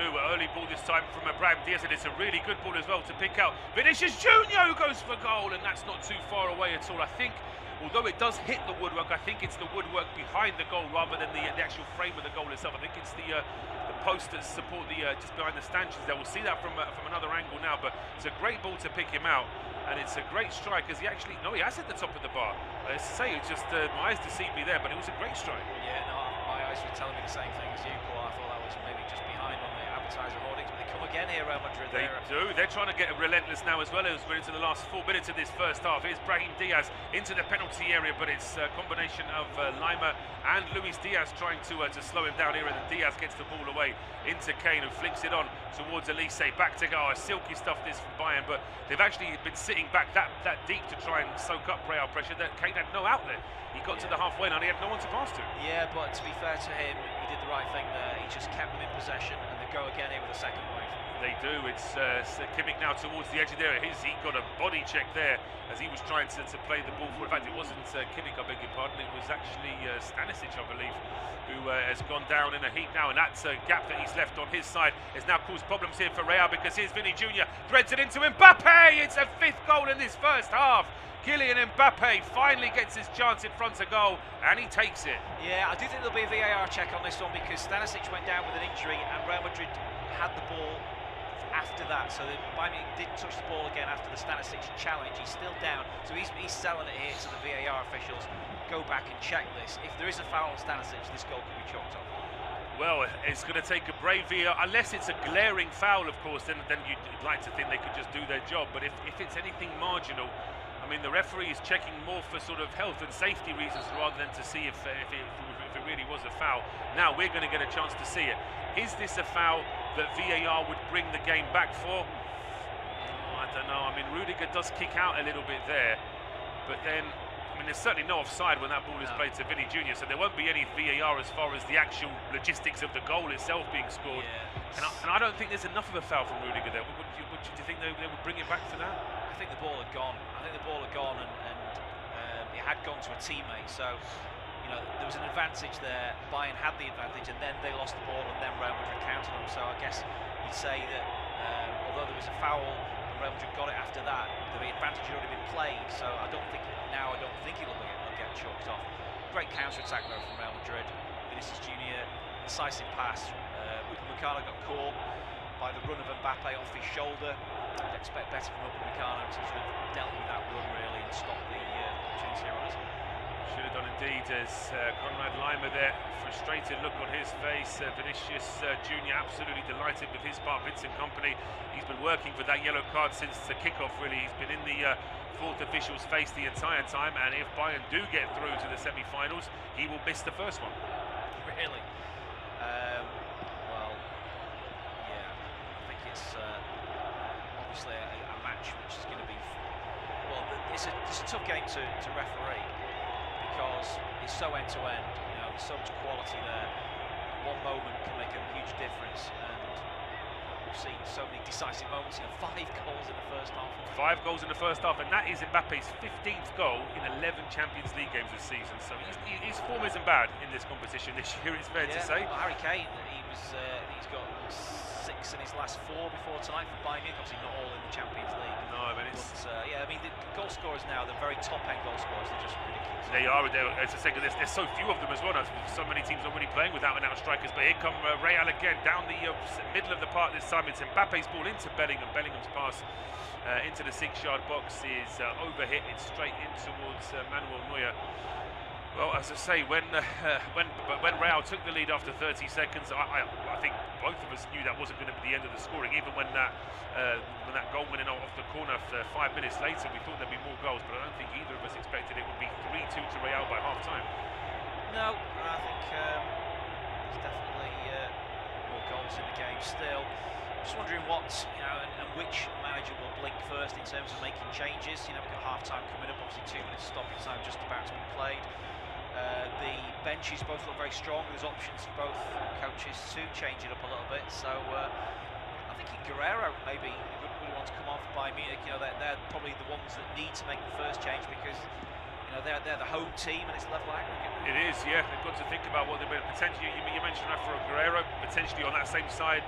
Alphonso Davies is another option as well. Yeah. They could bring on the Canadian international. So there are a few options that they can try and consider. But one thing's for sure, they don't want to lose that intensity that they had when they were in attacking possession, because they certainly had Real on the ropes, but they've now exposed themselves as being quite vulnerable in terms of their own defence. Luis Diaz now pushing at the edge of the area, going back towards Kimmich. Kimmich's pass is blocked, and now it's a chance here for Real to go on the counter. It's Vinicius Junior spinning away from trouble, then getting it in towards Brahim Diaz. A heavy touch there just shows too much of it to Pavlovic, who's able to then win it back for Bayern. We've got around 40 seconds to go before we hit half-time in this game.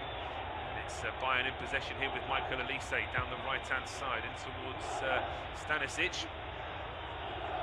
To Elise, early ball into the box, but an overhit pass this time. It's away from Kane and into the arms of Lunin. Yeah, he's done all right tonight, Elise.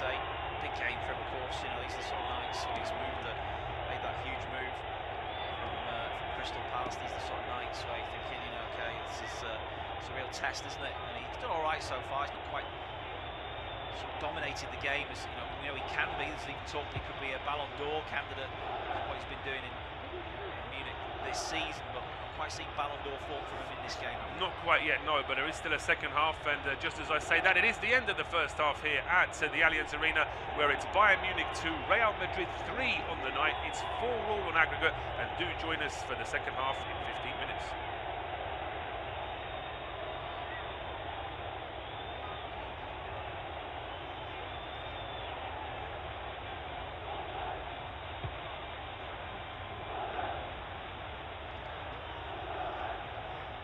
Half-time at Allianz Arena, Bayern 2, Real Madrid 3. Arda Güler seized upon a Manuel Neuer mistake inside the first 30 seconds before Bayern got the equaliser through. Pavlovic, a header from a corner from point-blank range. Then Real Madrid went 2-1 up through Güler again, a sumptuous free kick from the edge of the penalty area.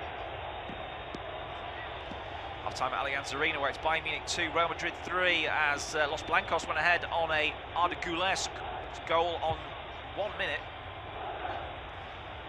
Half-time at Allianz Arena, where it's Bayern 2, Real Madrid 3. Arda Güler put the visitors ahead after 30 seconds. A horrible mistake from Manuel Neuer, gifting him the ball before Alexander Pavlovic equalised on 6 with a header from a corner. Real Madrid back ahead on 29. Again, it's Güler, but this time a fantastic free kick nestling in the top corner before Bayern Munich equalised again. Harry Kane on 38 minutes from Upamecano's pass. Then on the stroke of half-time, Kylian Mbappe finished off a fantastic counter-attack from one end to the other to make it Bayern 2, Real Madrid 3 at half-time. It's 4-4 on aggregate.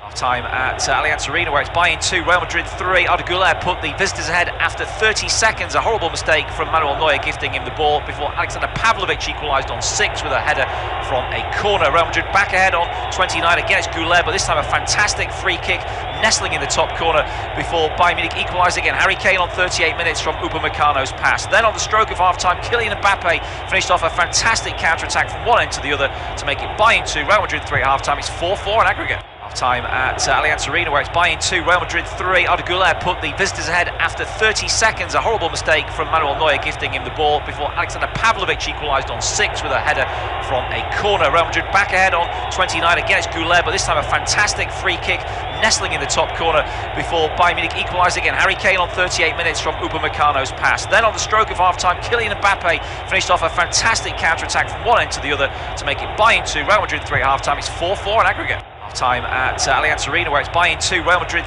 3. Arda Güler put the visitors ahead after 30 seconds. A horrible mistake from Manuel Neuer, gifting him the ball before Alexander Pavlovic equalised on 6 with a header from a corner. Real Madrid back ahead on 29. Again, it's Güler, but this time a fantastic free kick nestling in the top corner before Bayern Munich equalised again. Harry Kane on 38 minutes from Upamecano's pass. Then on the stroke of half-time, Kylian Mbappe finished off a fantastic counter-attack from one end to the other to make it Bayern 2, Real Madrid 3 at half-time. It's 4-4 on aggregate. Time at Allianz Arena, where it's Bayern 2, Real Madrid 3. Arda Güler put the visitors ahead after 30 seconds. A horrible mistake from Manuel Neuer, gifting him the ball before Alexander Pavlovic equalised on 6 with a header from a corner. Real Madrid back ahead on 29. Again, it's Güler, but this time a fantastic free kick nestling in the top corner before Bayern Munich equalise again. Harry Kane on 38 minutes from Upamecano's pass. Then on the stroke of half-time, Kylian Mbappe finished off a fantastic counter-attack from one end to the other to make it Bayern 2, Real Madrid 3 at half-time. It's 4-4 in aggregate. Time at Allianz Arena, where it's Bayern 2, Real Madrid 3. Arda Güler put the visitors ahead after 30 seconds. A horrible mistake from Manuel Neuer gifting him the ball before Alexander Pavlovic equalised on 6 with a header from a corner. Real Madrid back ahead on 29. Again it's Güler, but this time a fantastic free kick nestling in the top corner before Bayern Munich equalise again. Harry Kane on 38 minutes from Upamecano's pass. Then on the stroke of half-time, Kylian Mbappe finished off a fantastic counter-attack from one end to the other to make it Bayern 2, Real Madrid 3 at half-time. It's 4-4 in aggregate. Time at Allianz Arena, where it's Bayern 2, Real Madrid 3. Arda Güler put the visitors ahead after 30 seconds. A horrible mistake from Manuel Neuer gifting him the ball before Alexander Pavlovic equalised on 6 with a header from a corner. Real Madrid back ahead on 29. Again it's Güler, but this time a fantastic free kick nestling in the top corner before Bayern Munich equalise again. Harry Kane on 38 minutes from Upamecano's pass. Then on the stroke of half-time, Kylian Mbappe finished off a fantastic counter-attack from one end to the other to make it Bayern 2, Real Madrid 3 at half-time. It's 4-4 in aggregate. Time at Allianz Arena, where it's Bayern 2, Real Madrid 3. Arda Güler put the visitors ahead after 30 seconds. A horrible mistake from Manuel Neuer gifting him the ball before Alexander Pavlovic equalised on 6 with a header from a corner. Real Madrid back ahead on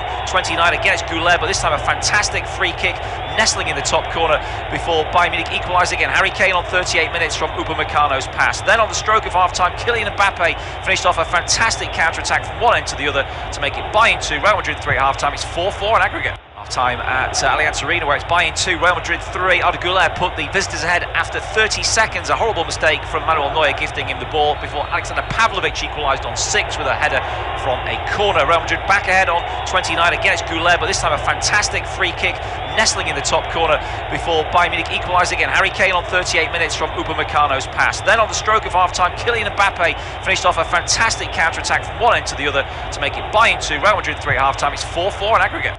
Time at Allianz Arena, where it's Bayern 2, Real Madrid 3. Arda Güler put the visitors ahead after 30 seconds. A horrible mistake from Manuel Neuer gifting him the ball before Alexander Pavlovic equalised on 6 with a header from a corner. Real Madrid back ahead on 29. Again it's Güler, but this time a fantastic free kick nestling in the top corner before Bayern Munich equalise again. Harry Kane on 38 minutes from Upamecano's pass. Then on the stroke of half-time, Kylian Mbappe finished off a fantastic counter-attack from one end to the other to make it Bayern 2, Real Madrid 3 at half-time. It's 4-4 in aggregate.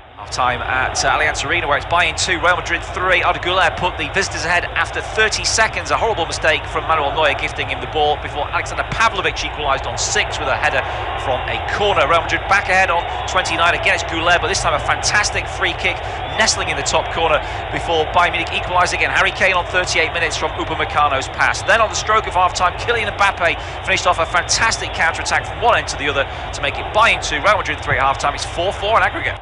Time at Allianz Arena, where it's Bayern 2, Real Madrid 3. Arda Güler put the visitors ahead after 30 seconds. A horrible mistake from Manuel Neuer gifting him the ball before Alexander Pavlovic equalised on 6 with a header from a corner. Real Madrid back ahead on 29. Again it's Güler, but this time a fantastic free kick nestling in the top corner before Bayern Munich equalise again. Harry Kane on 38 minutes from Upamecano's pass. Then on the stroke of half-time, Kylian Mbappe finished off a fantastic counter-attack from one end to the other to make it Bayern 2, Real Madrid 3 at half-time. It's 4-4 in aggregate. Time at Allianz Arena, where it's Bayern 2, Real Madrid 3. Arda Güler put the visitors ahead after 30 seconds. A horrible mistake from Manuel Neuer gifting him the ball before Alexander Pavlovic equalised on 6 with a header from a corner. Real Madrid back ahead on 29. Again it's Güler, but this time a fantastic free kick nestling in the top corner before Bayern Munich equalise again. Harry Kane on 38 minutes from Upamecano's pass. Then on the stroke of half-time, Kylian Mbappe finished off a fantastic counter-attack from one end to the other to make it Bayern 2, Real Madrid 3 at half-time. It's 4-4 in aggregate. Time at Allianz Arena, where it's Bayern 2, Real Madrid 3. Arda Güler put the visitors ahead after 30 seconds. A horrible mistake from Manuel Neuer gifting him the ball before Alexander Pavlovic equalised on 6 with a header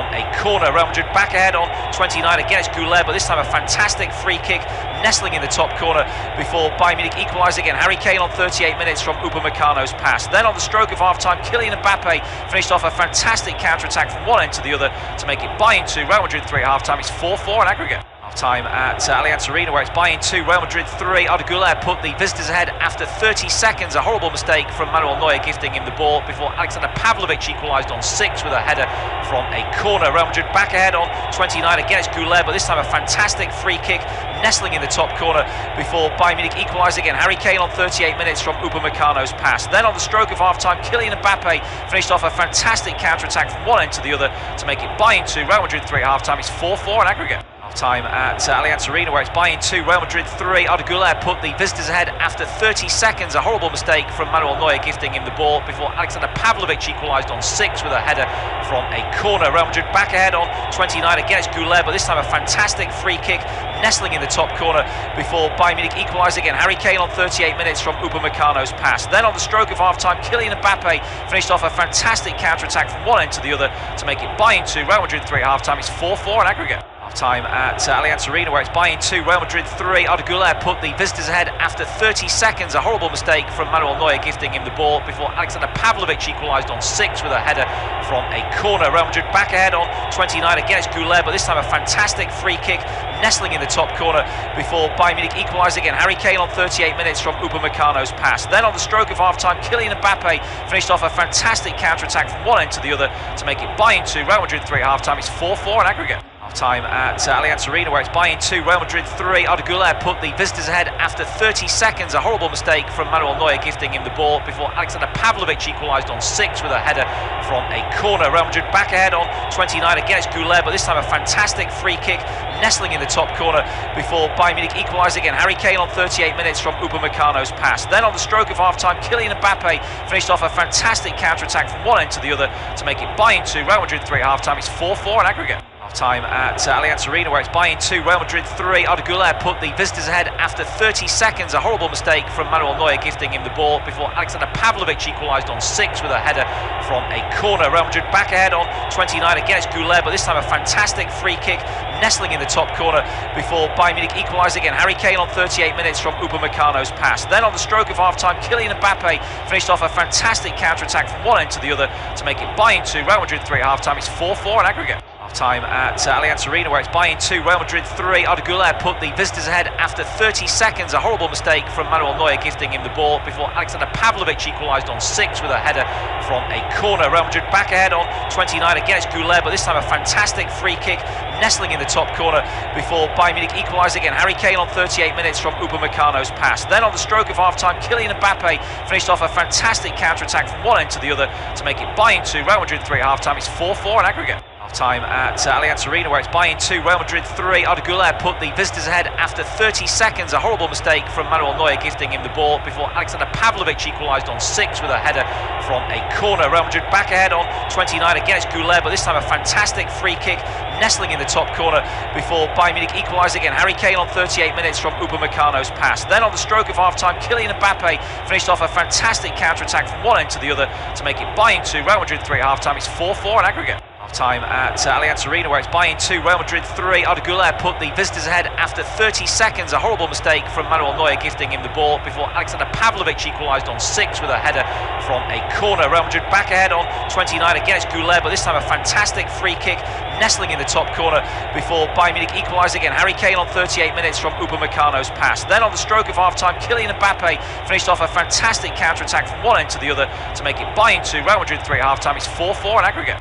Time at Allianz Arena, where it's Bayern 2, Real Madrid 3. Arda Güler put the visitors ahead after 30 seconds. A horrible mistake from Manuel Neuer gifting him the ball before Alexander Pavlovic equalised on 6 with a header from a corner. Real Madrid back ahead on 29. Again, it's Güler, but this time a fantastic free kick nestling in the top corner before Bayern Munich equalise again. Harry Kane on 38 minutes from Upamecano's pass. Then on the stroke of half-time, Kylian Mbappe finished off a fantastic counter-attack from one end to the other to make it Bayern 2, Real Madrid 3 at half-time. It's 4-4 in aggregate.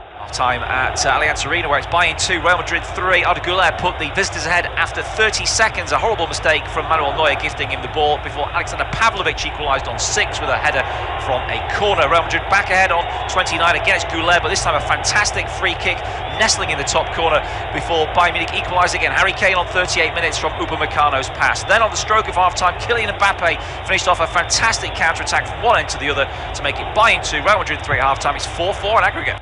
Time at Allianz Arena, where it's Bayern 2, Real Madrid 3. Arda Güler put the visitors ahead after 30 seconds. A horrible mistake from Manuel Neuer gifting him the ball before Alexander Pavlovic equalised on 6 with a header from a corner. Real Madrid back ahead on 29. Again, it's Güler, but this time a fantastic free kick nestling in the top corner before Bayern Munich equalise again. Harry Kane on 38 minutes from Upamecano's pass. Then on the stroke of half-time, Kylian Mbappe finished off a fantastic counter-attack from one end to the other to make it Bayern 2, Real Madrid 3 at half-time. It's 4-4 in aggregate. Time at Allianz Arena, where it's Bayern 2, Real Madrid 3. Arda Güler put the visitors ahead after 30 seconds. A horrible mistake from Manuel Neuer gifting him the ball before Alexander Pavlovic equalised on 6 with a header from a corner. Real Madrid back ahead on 29. Again, it's Güler, but this time a fantastic free kick nestling in the top corner before Bayern Munich equalise again. Harry Kane on 38 minutes from Upamecano's pass. Then on the stroke of half-time, Kylian Mbappe finished off a fantastic counter-attack from one end to the other to make it Bayern 2, Real Madrid 3 at half-time. It's 4-4 in aggregate.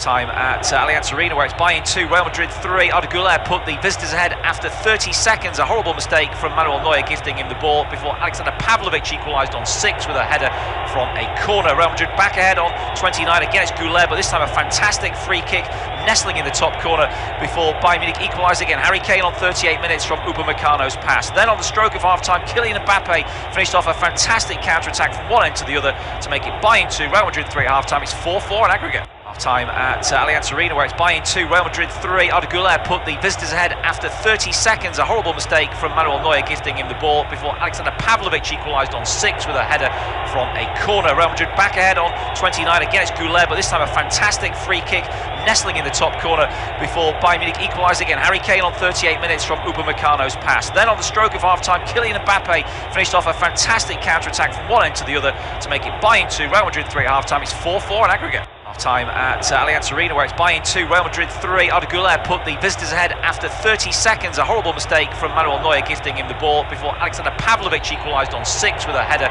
from a corner. Real Madrid back ahead on 29. Again, it's Güler, but this time a fantastic free kick nestling in the top corner before Bayern Munich equalise again. Harry Kane on 38 minutes from Upamecano's pass. Then on the stroke of half-time, Kylian Mbappe finished off a fantastic counter-attack from one end to the other to make it Bayern 2, Real Madrid 3 at half-time. It's 4-4 in aggregate. Time at Allianz Arena, where it's Bayern 2, Real Madrid 3. Arda Güler put the visitors ahead after 30 seconds. A horrible mistake from Manuel Neuer gifting him the ball before Alexander Pavlovic equalised on 6 with a header from a corner. Real Madrid back ahead on 29. Again, it's Güler, but this time a fantastic free kick nestling in the top corner before Bayern Munich equalise again. Harry Kane on 38 minutes from Upamecano's pass. Then on the stroke of half-time, Kylian Mbappe finished off a fantastic counter-attack from one end to the other to make it Bayern 2, Real Madrid 3 at half-time. It's 4-4 in aggregate. Time at Allianz Arena, where it's Bayern 2, Real Madrid 3. Arda Güler put the visitors ahead after 30 seconds. A horrible mistake from Manuel Neuer gifting him the ball before Alexander Pavlovic equalised on 6 with a header from a corner. Real Madrid back ahead on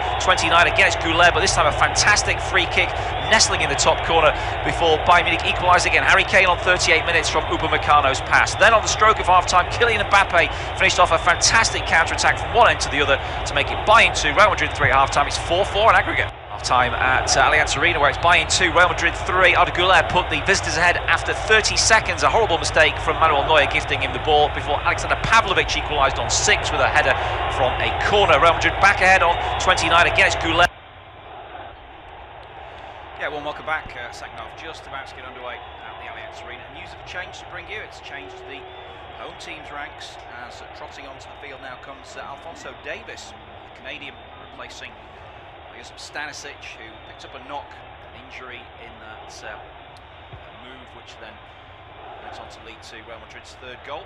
3-2 to Los Blancos, and 4-4 on aggregate. Paul, it's in the lap of the gods, this one. It really is. I mean, nobody expected that. I mean, I think we all thought it was going to be a good second leg, but with Bayern doing the hard work, winning 2-1 away from home, I don't think anybody expected the craziness that we saw in the first half with 5 goals, and of course Real Madrid leading on the night and have levelled the ties. So it really is all to play for, and anything could happen. It could be a very tight affair which just trickles into extra time, or it could be another mad second half just like the first. Real Madrid gets underway as Lunin then boots the ball long. It's passed back to Neuer, and his clearance is headed back into the into the Bayern half. Güler with a nice little pirouette, doesn't quite come off for him as he tries to pass it out to Vinicius Junior. Then a strong challenge, a meaty challenge on Gnabry brings down the German. It was his fellow German Rudiger, and Antonio Rudiger, who committed the foul, and Bayern get on with it with a quick free kick. So Konrad Laimer has got over to the right-hand side now, replacing Stanisic directly there, and Alphonso Davies on the ball now, underlapping and getting a low ball in towards Kane. There's a great challenge, comes in, falls to Diaz, who tries a shot, is blocked behind for a Bayern Munich corner. He had one too many touches there, Diaz. I just thought he could have pulled the trigger a little bit earlier there to really fire that ball through a whole line of players. In the end, he just took another couple of touches, and it allowed the Bayern the Real players, I beg your pardon, to set themselves and get the blocking. But it's a corner. Yeah, I think we're already seeing one of the benefits of bringing a natural left footer on in that position in Alphonso Davies there. The cutback was a good one towards Kane, and the stretching tackle knocked it back to Diaz on the edge of the box, and as you say, maybe just took a little bit too long, trying to pick his spot, and that allowed the Real Madrid defence to close ranks and block the eventual effort. But I do think that Trent Alexander-Arnold on the right is the one you attack. You know, he can fall asleep. We saw it maybe for the Kane goal there, and Alphonso Davies will definitely push him back and back all night. Now on at 45 minutes, here comes the corner in from Kimmich towards the back post, and it's headed over the bar by a falling Eder Militao under pressure from Upamecano under pressure from Eder Militao. Yeah, I mean, he's pretty much, the ball's almost deflected off his head without him knowing too much about it. Then he loses his balance. Now we're getting a replay of that Luis Diaz effort. I mean, he goes round two players there, and it's actually a last-ditch block just before from Bellingham, just at the edge of the 6-yard box, which deflected it out for a corner. Yeah, every time one team or the other gets close to the penalty area, you think a goal could be coming. It's been that kind of night. 5 goals in the first 45 minutes. As Looney takes the goal kick, boots it long, flicked on by Bellingham, collected by Brahim and Goulart. Again trying that pirouette. It's worked for him this time though, and he manages to find a teammate. He passed to Mendy, back to Valverde, a little shimmy from him. Wriggles around Kane, knocks it to Alexander-Arnold, and then Bellingham goes back to Militao. He's on the yellow card, of course, after that first half challenge on Kane. Rudiger wide to Mendy. Mendy down the line to Vinicius Junior. A little ball back to the Frenchman, who gets away from his international colleague Elisa. Now Goulart drops deep. Tries to bend it around Upamecano, who come a long way out of his usual territory, and he blocks it out for a throw. I'm just wondering how Real approached this second half, of course, because for both these teams, sitting back isn't an option. It's not what they do, and also it's just going to encourage their very attack-minded opposition to try and go for it even more. So it's just going to makes it fascinating as to how it's almost like they have to go for it, because if they sit back, they're just going to encourage another attack from the opposition. Yeah, it's almost like you know, the game could be decided on which team has the last attack. You know, it's like Chicago Bulls used to give the ball to Michael Jordan for the last play of the game. Will Bayern try and get it to Kane? Will Real Madrid try and get it to Mbappe? Those two are the key strikers as here come Real Madrid on the attack with Brahim, does well down the right, finds Mbappe, who's going to let that deflected pass drop out for a throw-in. Almost pretended to take it himself, and then drops it behind his head and moves into a position where he can affect the game a little bit. Well, I mean, it's bordering on a foul throw, that, really. I mean, he almost committed the full movement of a throw on there, but he just about gets away with it, I think. Deep cross played into the Bayern penalty area, is headed away by Lime. And then foul by Mendy on Elise, gives Bayern a free kick just on the edge of their own box. Yeah, that sort of that laugh of frustration there from Ferdinand Mendy. He obviously feels as though he didn't do too much wrong there, but Elise will be happy with that, because it just takes the pressure out of that moment of attack for Bayern. 2, Real Madrid 3. Free kick about to be taken by Kimmich. He's going to kick this one long, try and hit it up towards Luis Diaz. Great little first touch from the Colombian as he was back-pedaling away from Trent Alexander-Arnold. Again, we see how they're trying to target Trent Alexander-Arnold with all these forward passes.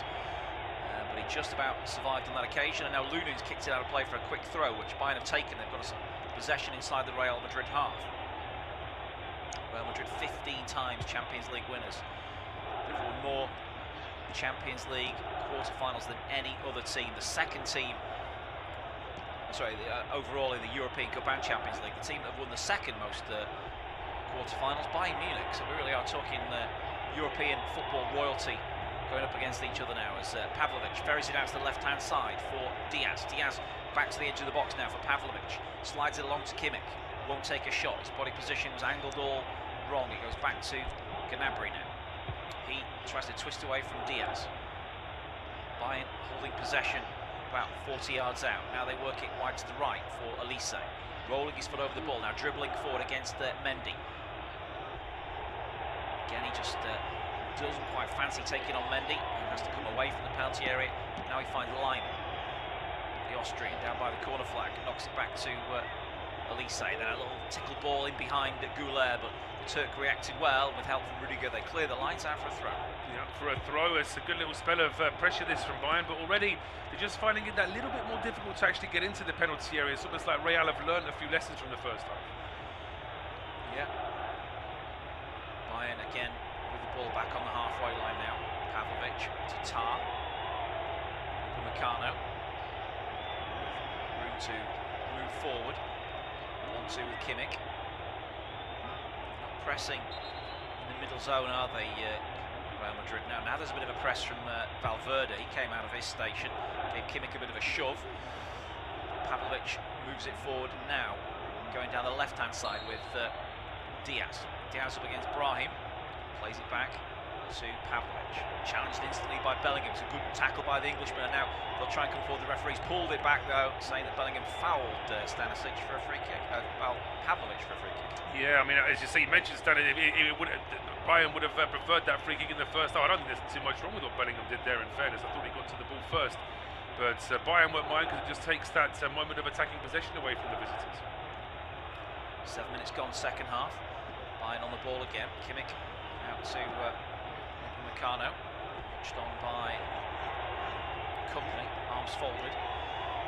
Now it's with Gnabry. Forward from Kimmich to Kane. Kane in a tangle there with Eder Militao. Has gone down holding his head, and now Eder Militao is trying to make out that Kane's elbowed him as play continues, but the referee has blown the whistle, so we'll bring it back now. We'll have a look at what happened between Kane and Eder Militao. Yeah, well, it's not the first time these two have had. Well, there's an arm up from Kane, but how much intention? How can you say that he did it deliberately? Can you say that? I'm not so sure that you can. I think he's unlucky there. Yeah, I mean, he's not going to get a yellow card for that. It's just the fact that the free kick was away. I don't think Kane was going anyway. He was on the ground and he was outnumbered by two Real Madrid players, so I don't really think that Bayern have lost anything there. They were going to lose the ball. They haven't got Kane a yellow card. Kane hasn't got a yellow card for that over-egging from Eder Militao, so it's just a free kick. Yeah, just a free kick which Real have taken short on this occasion. It's still finally poised the second half. There's a nervousness, but it also makes it very exciting as the ball goes through and they're going to win themselves a corner here. I think, yes, they will. That's good play from Mbappe. Yeah, if they get Mbappe one-on-one with either of the two centre-backs, then you feel as though Real Madrid are in business. And he has just timed his run to perfection on that long ball from Alexander-Arnold, and then he wins the corner off the body of, well, it's actually Alphonso Davies who gets back there. Yeah, just comes off his knees. Corner to Real Madrid, so they've gained some yardage. The corners haven't been great from Real Madrid so far, but there's always time that could change. It's going to be taken by the Englishman, Alexander-Arnold. Rudiger on the penalty spot. It's aimed in towards him near post. It's not dealt with by Bayern before the eventual clearance comes in from Pavlovic, who just sends it 60 yards up towards halfway. Valverde challenging with fellow South American Diaz, now across from Alexander-Arnold to the back post, and a volley is saved by Neuer. It was Mbappe peeling away on a beautiful ball from Alexander-Arnold, which has been denied by the German veteran.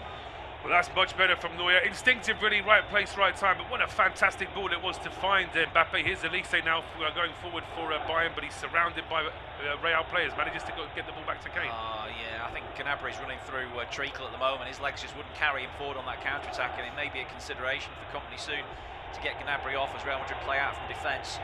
Vinicius Junior back to Goulet, inside to Rudiger. Now it's on to Brahim, trying to turn away from Pavlovic. Pavlovic too strong, wins it back, and here comes Bayern now with Diaz out wide to Davis. Davis on the edge of the penalty area, faced up by Alexander-Arnold, has to go backwards to try and work his way into some space.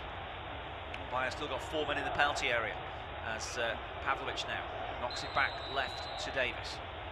Real Madrid plenty back too, as he goes back to Kimmich, 25 yards out, along to Pavlovic, lining up a shot here maybe. No, he caresses it to Lyman, and it's moved on towards Elise. coming in off the right-hand side on his left foot, looking for a 1-2. Pass was a bit strong from Gnabry. Bayern recovering, get it back to Elise, chips it in towards the far post, headed away by Eder Militao. Elise gets the second ball again. Now with Kimmich, in a tight area, does really well, finds Pavlovic, first time, no nonsense pass out towards Davis, looking to an exchange passes with Diaz. Bayern all over Real Madrid at the moment, but still level on aggregate across the two ties, two legs of the tie, 4-4. We haven't had a goal now for 14 minutes. Yeah, we're getting a bit impatient now, aren't we? We had plenty of goals in that first half being scored, but it's the way these two sides are going at each other. I'm still very glad because neither team is sitting back. Here come Bayern now with the ball in from Kimmich, but it's just too deep, but it's an easy save for Lunin. Yeah, Bayern definitely looking for a goal that would see them win the tie tonight. It's a good through ball though to find Mbappe. Again, he's one-on-one with Tar, driving on the outside of the defender, tries a shot and Tar gets a blocking challenge in. Very desperate foot there to stop Mbappe firing that one goalward. It was a desperate foot, but at the same time I thought Mbappe never really did enough to actually get away, far away enough from Tar. Tar was always within range to actually put that challenge in as well. Yeah, again you see how, this is the ball now, isn't it, that found Mbappe in that earlier move. Yeah, fantastic delivery from Alexander-Arnold. Pretty decent volley as well from Mbappe, just a bit too close to Neuer, and he got a strong he almost shins that towards goal and still gets it on target. If he'd have just had a split second longer to hit that first time and lace it, then he could have aimed it at the other end of the goal, and then Neuer would have been absolutely helpless then. Davis on the ball for Bayern. Left-hand side back to Pavlovic. Gnabry goes back to the midfielder. Now Kimmich. Real Madrid sitting deep now. 4 across the back. 4 in midfield, and Mbappe not really making much of an effort to track there as the ball's threaded through, but well read by Eder Militao. The Brazilian clears long, out for a throw-in near the halfway line. He apologises to his teammates there for the slightly errant distribution, but there's a lot on there. Pavlovic, now to Lima, 40 yards out, he's out to Elise. Mendy's got tighter to him though, he's stopping him from driving forward. They switch to the other side now, Bayern, with Diaz and Davis.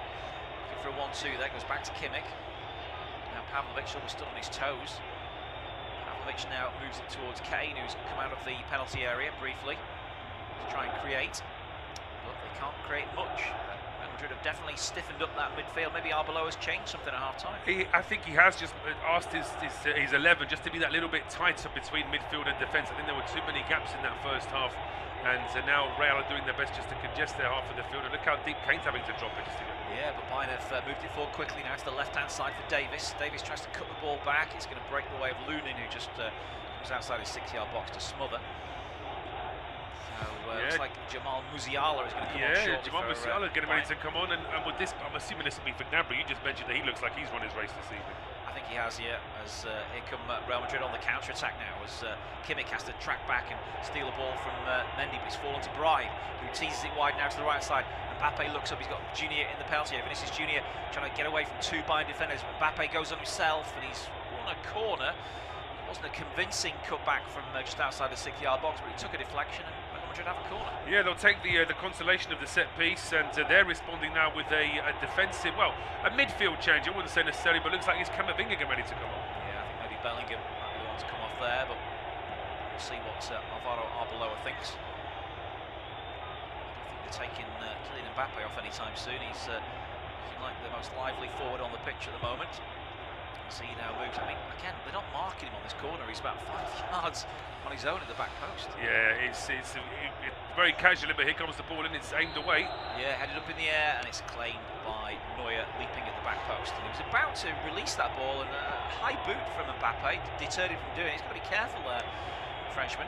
Yes, he does have to be careful because he is on a yellow card from a previous game. But what a ball that is from Gnabry, just a little bit overhit though. Yeah, almost a defence splitter from the German. Could be his last action of the game, as the substitution is about to be made now by Vincent Kompany, and the number 7 goes up on the board. So it is Gnabry off and Jamal Musiala off. Yeah, like for like in terms of the players playing in that position, but Musiala just perhaps offers a little bit more speed in that role as well, doesn't he? Yeah, I think he just wasn't keeping up with play on that counter-attack. It was about 5 minutes into the second half, and he just couldn't. It was Bellingham he was running alongside, and he just couldn't get any separation from Bellingham. You're thinking maybe he's just put too much into the first half there. Eduardo Camavinga is also coming on at this point, so we'll see who Real Madrid coach is going to bring off for Camavinga. It's going to be Brahim Diaz. Well, that's a slightly defensive change, then, isn't it? Really, I mean, Diaz obviously a more forward player than Camavinga, unless this means that Valverde is let off the leash a little bit more potentially. Yeah, it could be. Valverde's been sort of fighting fires, not really imposing himself on the game. He's such a team player, isn't he? He doesn't really need to have those huge moments of influence. He can just go around putting out fires, but maybe there is more of a role for him in attack now with this slight change in balance with Camavinga coming on for Diaz. Work out what we've got to, like a 4-1, 2-1, something like that. Anyway, here we come Bayern Munich now. They've got the ball into the penalty area for Luis Diaz. He took too long, and his pocket picked by Trent Alexander-Arnold when really he had to get that one out first touch and then score. It's sadly a trait of Luis Diaz that he always wants that another touch, and it's a good ball from Musiala. I mean, Militao is about 3 or 4 yards behind the rest of his teammates, playing everybody on side. But I mean, Diaz has got to be quicker to pull the trigger there. Yeah, it was Musiala's first influence in the game, wasn't it? It was threading the ball through to Diaz, who was through on goal and just took too long to get his shot away. Allowed Alexander-Arnold to knock it back to Lunin. Real Madrid. Risky game now at the back. Press on from Bayern. Musiala leading that press. Trent Alexander-Arnold gets away from Luis Diaz though and drives forward. This is what you're going to see from him. He's crossed the halfway line, slips it up towards Mbappe. The pass was too short though, and Upamecano read his thoughts and wins it back for Bayern. Yeah, Bayern trying to soak up that pressure as quickly as possible. Just trying to see Camavinga's quite naturally got into that central role, but Valverde, I haven't seen him really get too far forward, but have to give it away. Yeah, and his Mbappe springing Vinicius Junior, left-hand side, edge of the penalty area, going in on his strike, and his left foot strike is well wide. Yeah, disappointing that from Vinny Junior. Didn't really sort of think too much about it, just an instinctive strike with the left peg, and never really looked like it was going to go on target. Yeah. Neuer not exercised on that occasion. Bayern though, just taking a bit of a breather now as they try and play it out towards Lima. Lima though is sprinting after this one, is getting Bayern on the attack again with the ball out towards Elise. Tangles with Rudiger as Elise now drives Mendy back into the box, plays it back to Lima. Lima's trying to get away from Real Madrid defenders before the cover clears. Bayern pick it up on the halfway line again though. And, Tar now takes his opportunity to stride forward, finds Davis. So Davis out wide to Diaz. Diaz inside to Kane. Kane now finding Elise. First time pass is blocked by Camavinga. Bayern will try again through Kimmich and Upamecano. Chips a pass out towards Pavlovic. Wide to the left. Real Madrid just trying to close down again now. Kimmich gets away from the referee and then plays it wide to the right for Elise. Elise at walking pace, teasing Mbappe, knocks it back to Kimmich. Again with Musiala in close proximity. Bayern go back to the left, they're just probing around the edge of the Real Madrid defence. Kimmich again, 10 yards of space, chips a pass in towards Kane. In fact, it's headed on by the Englishman, then a clearance comes off his back, falls to Kimmich, 25 yards out, setting up Lima. No real angle to shoot there, goes wide to Elise. He's had lost a little bit of control on that ball from Mbappe, then slides in, doesn't catch Elise, unfortunately for the two French colleagues. Elise knocks it back to Kimmich. Madrid can't get hold of the ball at the moment, but defending the box pretty well as an attempted through ball through to Alphonso Davies is cut out by Lunin on the edge of his 6-yard box. Nice idea that from Kimmich. It was just always a little bit too close to Lunin. He was able to come out and dive on that one quite easily. It's the Ukrainian, reaches the edge of his box and then boots it a long way. He's almost trying to pick out a pass there to Vinicius Junior, but Upamecano had a good angle to take over, and he knocks it back to Neuer. Neuer's pass out to Davis. Played 20 minutes in the second half. It's Bayern Munich 2, Real Madrid 3, 4-4 in aggregate. Bellingham winning it back in a congested midfield area, back to Goulet. And now a back pass chased by Musiala, which Lunin deals with. Back towards Bellingham, great first touch. And Wriggle away now from Kimmich, does well, and he tries to thread it through towards Mbappe. Mbappe's first touch brings it down, and he's now driving up towards the edge of the penalty area with 3 Bayern defenders around him. Gets a good pass out towards the edge of the box. Valverde with a left foot strike, and it's saved by a diving Neuer to keep it at 2-3. Decent strike that from Valverde, but it was also at a nice height for Neuer.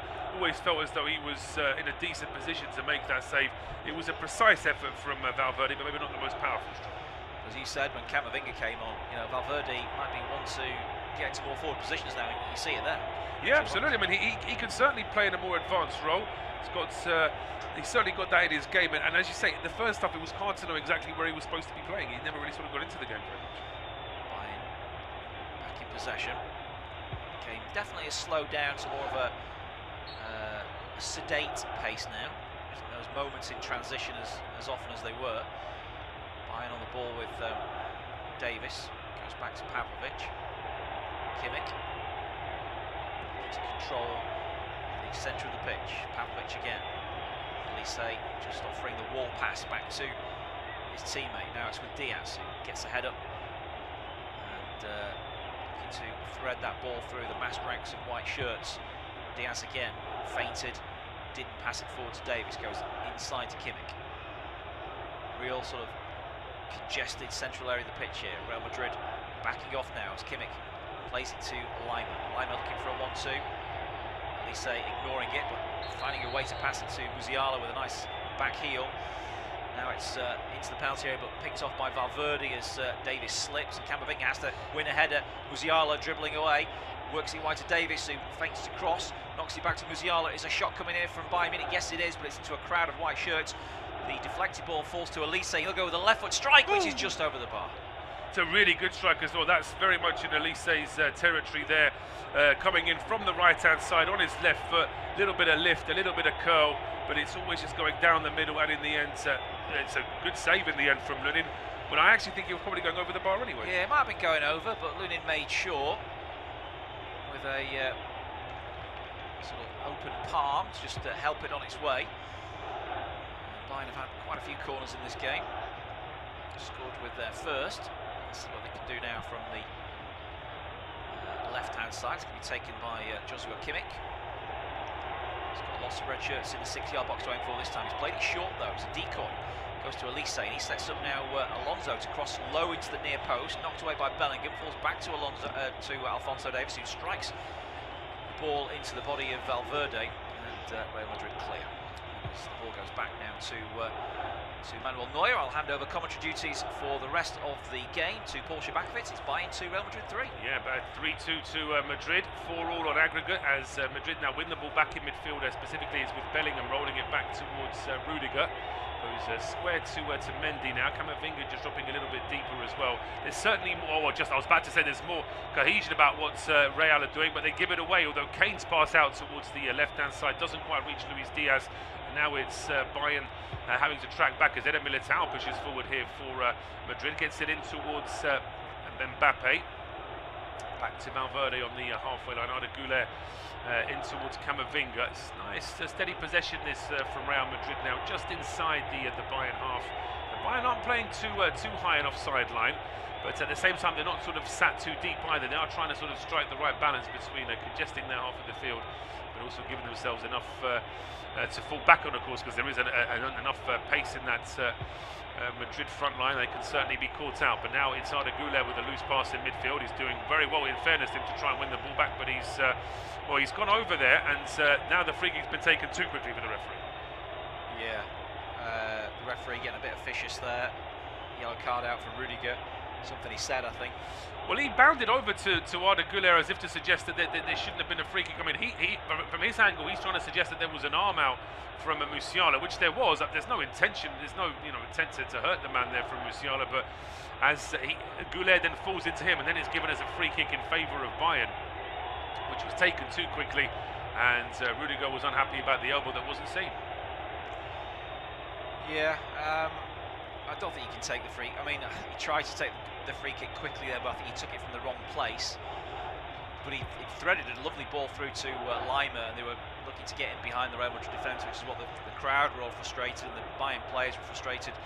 Rudiger invented his displeasure as well with the original decision, feeling as though Musiala had elbowed his teammate, and in the end it's German who gets the yellow card. Yeah, the German does get the yellow card, but Bayern didn't get a chance to take that free kick quickly, which is what they would have wanted to do, instead of which now they've just taken a very short ball here in midfield, and things are just not quite going to plan here for Vincent Kompany's side. They've lost the ball there as Lima makes a mistake, and it's now Mendy playing it forward quickly. Look at the pace here on Mbappe. He gets there just ahead of Jonathan Tah at the edge of the area now. Mbappe tricking his way into the box, all the way to the 6-yard box, plays it square. Oh, it just gets the slightest deflection. Vinny Jr. and Bellingham are waiting, but it gets deflected away. Camavinga then goes for goal from 30 yards, blocked away by Upamecano. Back into midfield where Elise rolls it back to Upamecano, gets a man-on shout there, or at least he should have done, because he very nearly got robbed of the ball. But then Kane gets in midfield and he plays it quickly out towards Luis Diaz, who's into the penalty area. Diaz again taking one touch too many.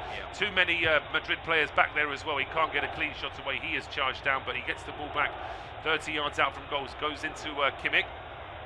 Now it's Kane to Davis on the left-hand side. Back to Harry Kane again, just at the edge of the D. Side towards Michael Elise. Kimmich, his move has just slowed down. Real are back in numbers as well, as Upamecano now joins this particular passage of play, but he's having to go back towards the halfway line as well. As the visitors are doing what they can just to try and frustrate Bayern possession. You see the last 15 minutes, 67% for Bayern, just 33 for Real, but they go into the penalty area now. Lima playing it square, but it's just a little bit too far away from Harry Kane, and it's out for a throw. Yeah, Kane was a bit on his heels there when Lima cut that ball back.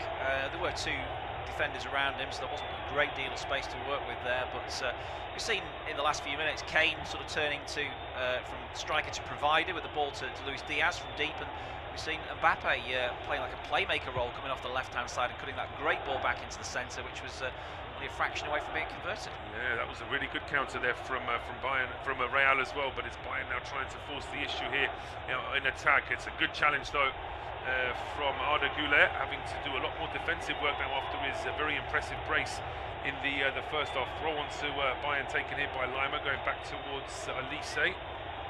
Kimmich now just at the edge of the centre circle. That's how far Bayern had to drop off just to keep in possession. It just shows you how congested that half of the field is. Madrid really are back in numbers. Luis Diaz now into Kimmich. Back to Pavlovic. Square to Kimmich now, looking for options left and right. And in the end, he's just having to check his run slightly before rolling it back towards the halfway line. But the visitors certainly are holding their shape here. They're making it as difficult as possible for Bayern. And so yeah, in the first half you would have expected that spell of possession for Bayern, would have got into the box, but now it's a nice little back heel there from Elise. He's moving forward, he's pushed over by Rudiger. Rudiger's already on a yellow card. I'm not sure that's going to be enough for a second yellow, but he doesn't want to get in the referee's attention too much. No, you're right. Yeah, he's been kidded into the challenge. Good footwork from well, initially from Elise to release Lima, and then Lima has just timed his movement there to go outside Rudiger to perfection, drawn him into the tackle, brought down, and yeah, Rudiger has got to be very careful then. He really does. So yeah, any similar fouls like that, I think he is going to have to tread a very fine line, because the referee, I say, he won't be looking just to give him a second yellow for anything, but he doesn't want to attract too much attention. As we got this free kick from Elise now, left-footed ball into the 6-yard box. It's headed behind for his own. I thought it was Camavinga that got the final touch. Behind him, it was actually Upamecano. Really powerful header from the Frenchman, and it's not too far away at all. He's got to score, really. It's a quality ball in. Upamecano gets between two defenders, gets a great run at the ball. He's in front of the near post. They are hard. They are to get on target, but he's got to at least get it down, and he's headed it over the bar. Yeah, over the bar in the end net from Dayot Upamecano. And a goal kick now to Real, which rushing to take here, but Lunin now does clear it long. It's a decent ball up to the halfway line over the head of Bellingham. Bounces in front of Davies, goes out to Musiala on the left-hand side. Now it's with Luis Diaz into Kane, back into Musiala. Kane had actually wandered into an offside position. In the meantime, Eder Militao wins that ball back from Madrid, but his pass towards Valverde just a little bit over hit, and it is out for a throw to Bayern on the left-hand side. So 75 minutes on the clock. It is still 3-2 to Madrid on the night. It's 4-4 on aggregate. The game is around 4 minutes ahead of us, and it's currently 0-0 between Arsenal and Sporting, so the Gunners do have that one-goal lead from the previous leg. Possession now here for Bayern inside their own half, but Madrid now starting to play a higher line here as well. I've noticed that as Bayern are on the halfway line, that back line is really trying to push up the field just to make it even more difficult for the home side to get any possession. Yeah, you know, obviously attacking possession, I should say. Yeah, I mean, Lunin's for me, he's not a great sweeper keeper, so that might help Bayern Munich actually. Well, here comes the ball into Lima, and he's onside, and he kept it in play. He couldn't get the cross in himself, but he goes back towards Elise just at the edge. There is an overlap from Musiala, but Elise chooses to ignore that for the time being. He's going back into midfield himself. He rides the challenge from Camavinga, and then goes back towards Kimmich. Pavlovic now out towards Kane, who's dropped a bit deeper this time. Kane in the role of playmaker there, pinging it out towards Elise on the right-hand side. He breaks back into the box, puts it onto his trusty left foot, and he goes for goal, and once again it's just over the bar. It's almost like you know what he's going to do, but you still can't stop it, and he was very close again. Yeah, it's like that basketball analogy before, you know, you just get the ball to your playmaker, get the ball to your, you know, the man who can do the most damage, and just let him get on with it. And he's had a couple of nibbles now from outside the penalty area on his left foot. One of them was tipped over by Lunin. On that occasion, Lunin stuck a hand up, couldn't get to it as the ball goes over the bar. If they allow Elise that kind of space, you'd back him if he had a third opportunity like that in the second half, and back him to get it on target. It's now back with Manuel Neuer. It seems like such a long time ago that he dropped that clanger inside the first 30 seconds. So much more action happened in that first half, and it's actually been a much more cagey affair in the second. I think it would have been impossible to continue at that same sort of pace for the second 45 minutes. Tar plays this in towards Kimmich. Back to Tar, it's with Lima now, just short in towards Musiala, and Musiala gets away from two. He's heading towards the penalty area. Camavinga brings him down, and that is the easiest yellow card the referee's had all evening. Yeah, he took a ride on his back, then Musiala had just got away, and he had great sort of breakaway speed there. He was heading towards the edge of the penalty area. The Real Madrid defence were backing off, and Camavinga's just brought him down from behind there. Yeah, Camavinga couldn't even say anything to the referee in terms of defence of that. He knew what he was doing, taking one for the team just to stop any danger from that particular attack. But now the set piece, I mean, it's in a central position. These can sometimes be that little bit more difficult to try and administer in terms of getting the right ball into the box, because the keeper can see it coming a mile off. But it doesn't stop Kimmich from trying to play a ball into the penalty area, and he's going to give away a free kick. There is he? I think he is. Yeah, he's trodden on Mbappe there. No, the referee says play on, does he? And it's with Kane at the edge of the area. It's played back in towards Musiala. He can't get the shots away. It's cleared out towards Vinicius Junior. It was clearly pushed in the back by Pavlovic, and that will be a free kick to Madrid. Well, the referee has been a little bit eccentric in some moments tonight. I'm convinced that Mbappe was fouled on the edge of his own penalty there, and it looked like the referee actually put a whistle to his lips at one point. The Real Madrid defenders briefly stopped playing, and then the pass goes through to Kane, and Kane's got to do better for me in this situation. You know, he's got to just play to the whistle and get his shot away, and in the end he dwelt on it too long and got closed out. He did get closed down, and now there's going to be a bit of a break in play whilst Mbappe's still being checked over. Yeah, he's sat, well, in fact he's lying on his back on the turf. We've seen a replay now of the opening goal. Give away by Neuer and the finish by Arda Güler. Yeah, and then I say all the other, I mean, that first goal for Bayern, it really does beg the question, what on earth Andre Lunin was doing in there? Because he just completely gets his bearings wrong. Then that fabulous free kick from Arda Güler, running straight to Arbeloa. For Kane's effort puts Bayern back into the driving seat in the tie. But yeah, it's still anybody's game, and it has been a very difficult one to call in the second half. Yeah, I mean, the very fact that Real Madrid are still in this tie goes against what most people expected tonight. You know, I think it wasn't expected to be a procession for Bayern Munich by any stretch, but they came into the game with a 2-1 lead. They were the dominant force in Madrid last week, and you know, would have been very difficult for Real Madrid tonight, but they've clawed their way back into it on a couple of occasions now to get into this lead on the night. And I don't know, I kind of fancy Real Madrid more than Bayern Munich now, to be honest, even though Bayern are still having more of the ball and still creating plenty of chances. I think that it's a very fair point you make, because Real have always got a goal in them. That's the thing, you know, both of these sides can certainly cause a threat in front of goal, as Vinicius Junior there and Lima chasing a long ball down this left-hand side as Real has gone out for a throw to Bayern. Waiting to restart play, there is Conrad Lima. Long throw from him is headed forward here by Camavinga, before Kimmich then nods this one back towards the edge of his own penalty area. Quickly bowled out as Bayern want to get back onto the front foot. Still got 10 minutes before we hit injury time in this game. Here come the home side now with Musiala. Left-hand side, just having to stop his run, go back towards Pavlovic. To Kimmich now. Towards Jonathan Tah. Kimmich again. Deeper roll as usual, going out towards Upamecano. So he's got options here just ahead of him. Upamecano goes square towards Kimmich into Lima now. To Kimmich again. It's slow and static from Bayern. I think part of the joy of watching them in the first half was that they were kept pace is so high, and it was very difficult for Madrid to actually live with. Now it just seems a little bit more predictable here from the home side. Kimmich at the edge there, plays it into Elise, one touch back towards Alphonso Davies. Sliding in there was Valverde.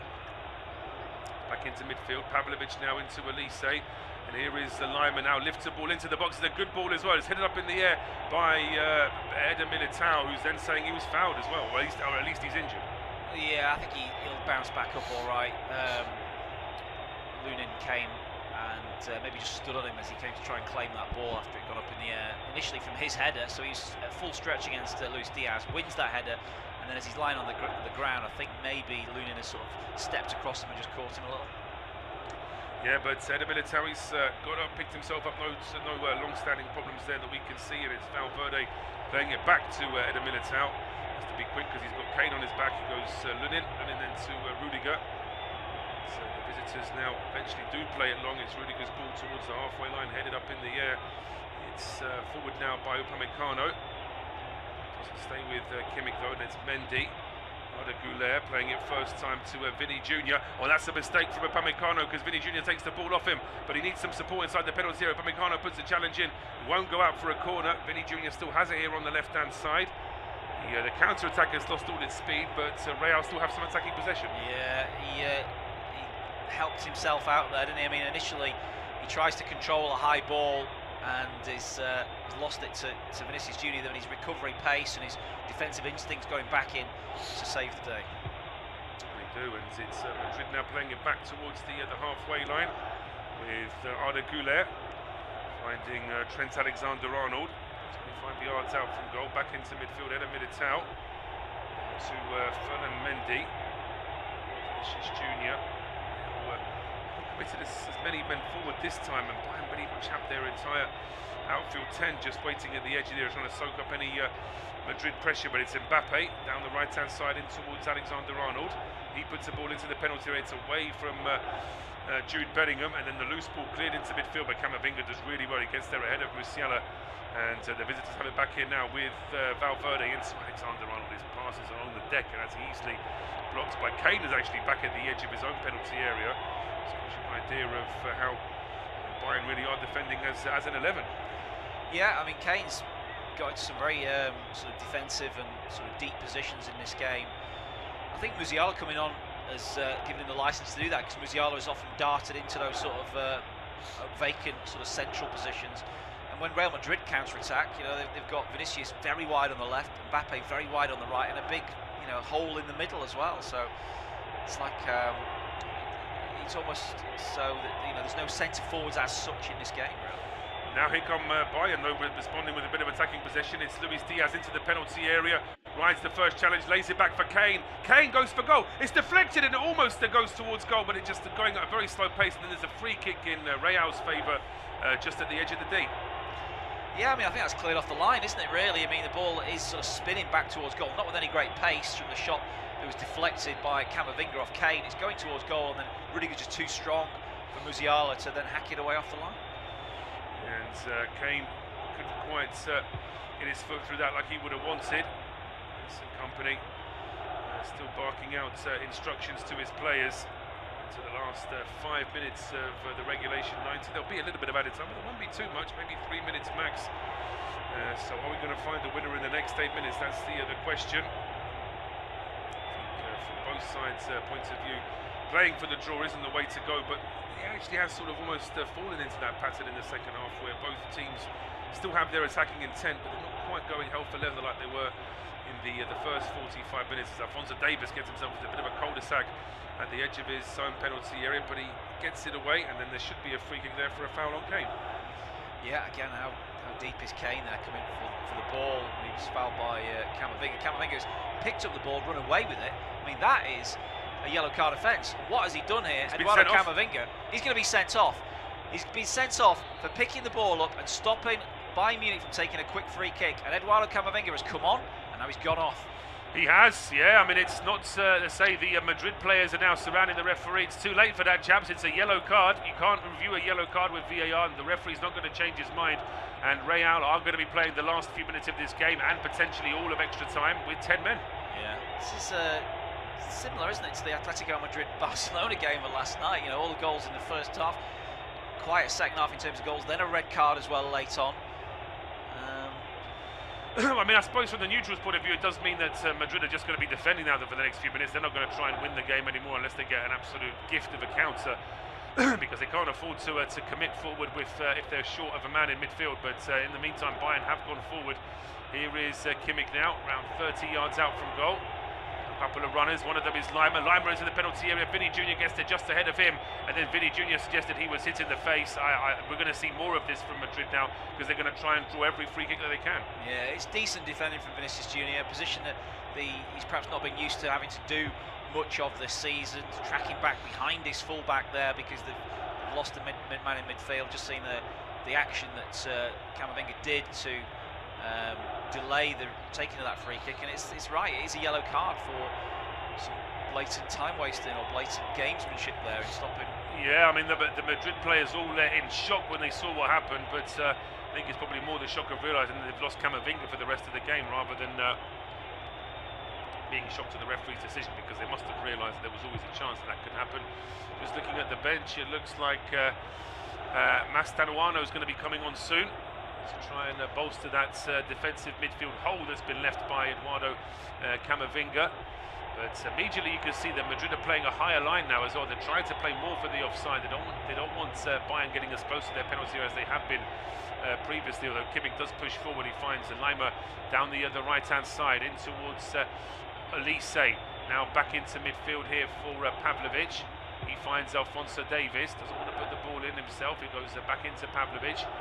Now it's with Kimmich into Lima, just at the edge of the area. Elise now, Kimmich playing this across. It's taken down by Pavlovic. He goes towards the penalty area, leaves it here now, and half a chance here for Musiala. Back here in towards Luis Diaz. Diaz goes for goal, and it's a stunning strike from Luis Diaz. With 90 seconds of the regulation, 90 to play, has Luis Diaz now put Bayern into the semis? Well, I don't think we can say for sure, but it's certainly a dagger through the heart of Real Madrid. And Lunin, I don't know if there was a slight deflection on the shot, but he doesn't make a great effort to get across and stop that one from Luis Diaz, who's had a disappointing second half. He's been in that position 3 or 4 times, and he's taken too many touches on this occasion. He's just dribbled away from the left-hand side, come infield, and they don't close him down quick enough, and a shot is through past Lunin for potentially the winner in the tie. Yeah, well, it's a frustrated look from Mbappe. It's the sarcastic applause there from Vinny Jr. I don't know if that's towards the Bayern fans or the fourth official or the main official, but I mean, we've been criticising Luis Diaz most evening for perhaps taking too many touches at the edge of the area. This time, though, it's just the right amount of touches, because he gets the ball, looks up, and it's a fabulous hit. It really is. He doesn't have too much time to really measure this one, but he gets it out from under his feet. Oh, I tell you what, does he get a bit of help from Eder Militao? Yeah, it does take a deflection off the knee of the Brazilian defender. That just takes it a little bit further away from Lunin. I'm not sure Lunin's, well, he's not made the greatest effort to get it anyway, because he's going with a sort of, he's trying to reach it with his top hand. Yeah, he's turning his body to get his stronger right arm still, to it. Yeah, you know, the deflection doesn't do him any favours, and maybe a little bit of luck there going Bayern Munich's right. Yeah, the red card, and then the late, well, it's an equaliser on the night. It's a winner in the tie, and we'll wait to see what's. There's going to be a lot of added time at the end of this game, and for that I am sure. There was probably going to be 4 or 5 minutes anyway before this happened, and now long celebrations here from Bayern. And Luis Diaz has 6th goal in his 10th Champions League game this season. We are into injury time already. So we'll just wait to see how much of that is going to be added. Arda Güler has gone off the field now. Alexander-Arnold's gone off as well. And Alexander-Arnold. Now there's an issue here. I'm not entirely sure what's happened here. I think that the board has gone up to confirm just 4 minutes. I thought it might have been a little bit longer than that actually, but there's been an issue with play restarting, and actually we were still getting a replay of the goal. Play was restarted, and I think there was a foul from one of the Real players just at the edge of the centre circle. So the Real don't want to make it even more difficult for themselves with wasting any more time. But confirmation that Mastantuono has come on for Güler and Pitark has come on for Alexander-Arnold. Yeah, I mean, Alexander-Arnold's one of your best attacking players. You need a goal. I'm not sure why taking him off has perhaps been the decision that's been made there, but just needs fresh legs maybe. But I think they're kind of punched out now, aren't they, Real Madrid? 4 minutes also feels a little bit maybe skinny compared to some other extra times. Oh yeah, I mean, I thought there was going to be 6 or 7 if I'm honest with you, but here come Bayern again now, and then Ferland Mendy inside his own penalty area, tripped there by he was tripped by Michael Elise. That will be a free kick. Just to confirm as well, Mastantuono is a forward, so he's coming on rather than to try and to plug any gaps in midfield. Of course, he's on the field just to try and give them that little bit of extra firepower. Yeah, he's obviously he's a good young player.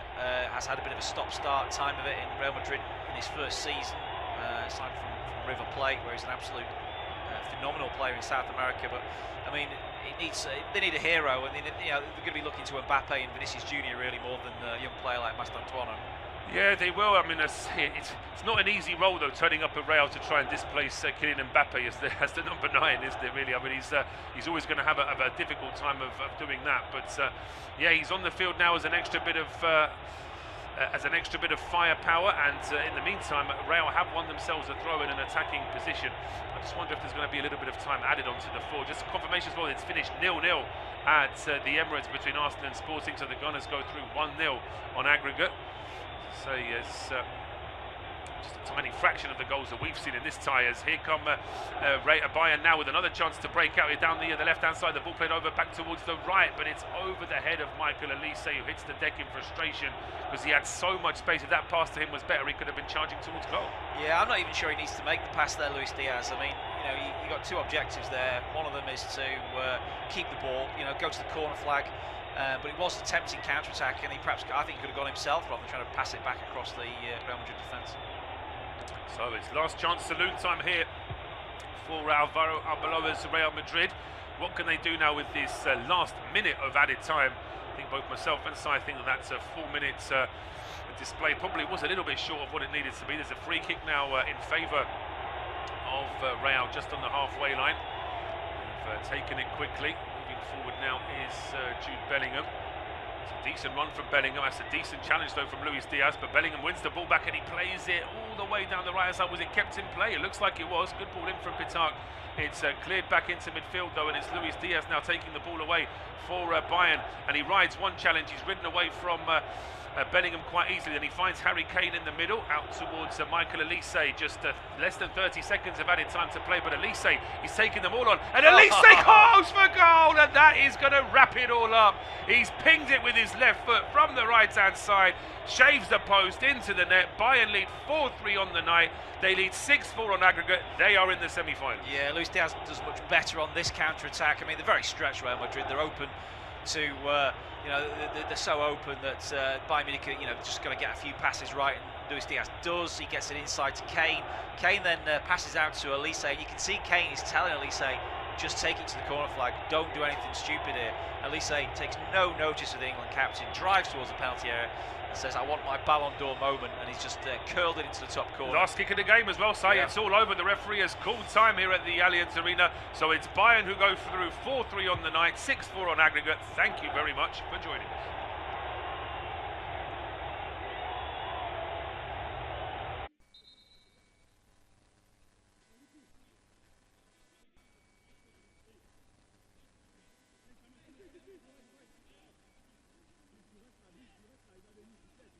Our next football commentary match is getting ever nearer, so why not take the opportunity of having a bet on the match?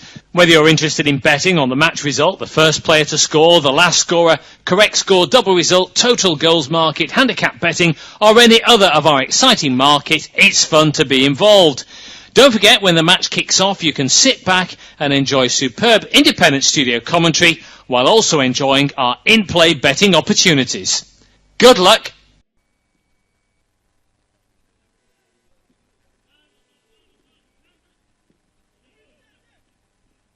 Our next football commentary match is getting ever nearer, so why not take the opportunity of having a bet on the match? Whether you're interested in betting on the match result, the first player to score, the last scorer, correct score, double result, total goals market, handicap betting, or any other of our exciting market, it's fun to be involved.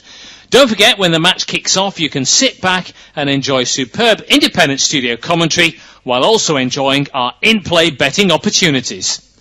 Good luck!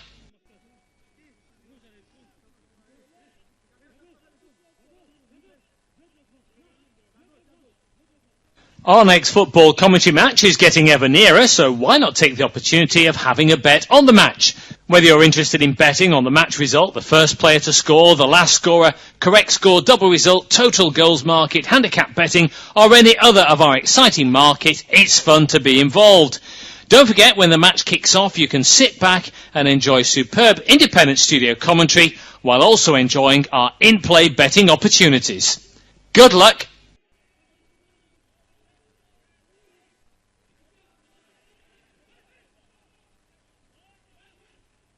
Our next football commentary match is getting ever nearer, so why not take the opportunity of having a bet on the match? Whether you're interested in betting on the match result, the first player to score, the last scorer, correct score, double result, total goals market, handicap betting, or any other of our exciting market, it's fun to be involved.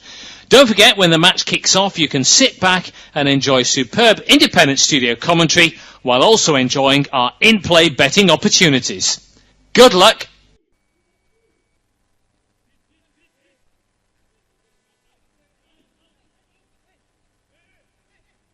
Our next football commentary match is getting ever nearer, so why not take the opportunity of having a bet on the match?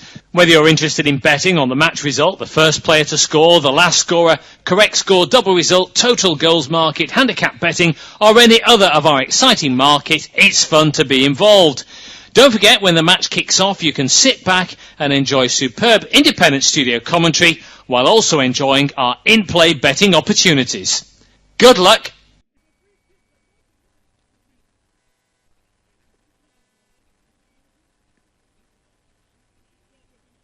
Our next football commentary match is getting ever nearer, so why not take the opportunity of having a bet on the match? Whether you're interested in betting on the match result, the first player to score, the last scorer, correct score, double result, total goals market, handicap betting, or any other of our exciting market, it's fun to be involved. Don't forget, when the match kicks off, you can sit back and enjoy superb independent studio commentary while also enjoying our in-play betting opportunities. Good luck!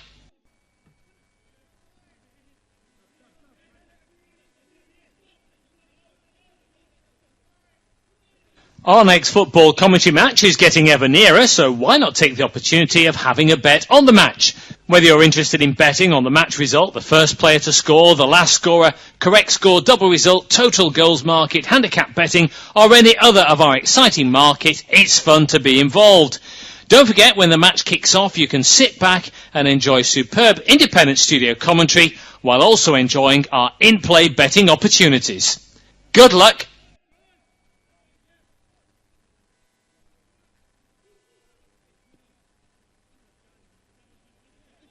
Our next football commentary match is getting ever nearer, so why not take the opportunity of having a bet on the match? Whether you're interested in betting on the match result, the first player to score, the last scorer, correct score, double result, total goals market, handicap betting, or any other of our exciting market, it's fun to be involved. Don't forget, when the match kicks off, you can sit back and enjoy superb independent studio commentary while also enjoying our in-play betting opportunities. Good luck!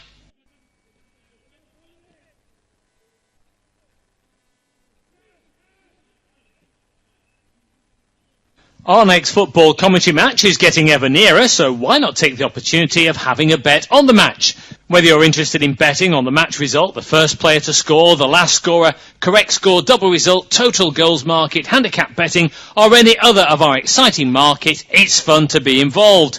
Don't forget, when the match kicks off, you can sit back and enjoy superb independent studio commentary while also enjoying our in-play betting opportunities. Good luck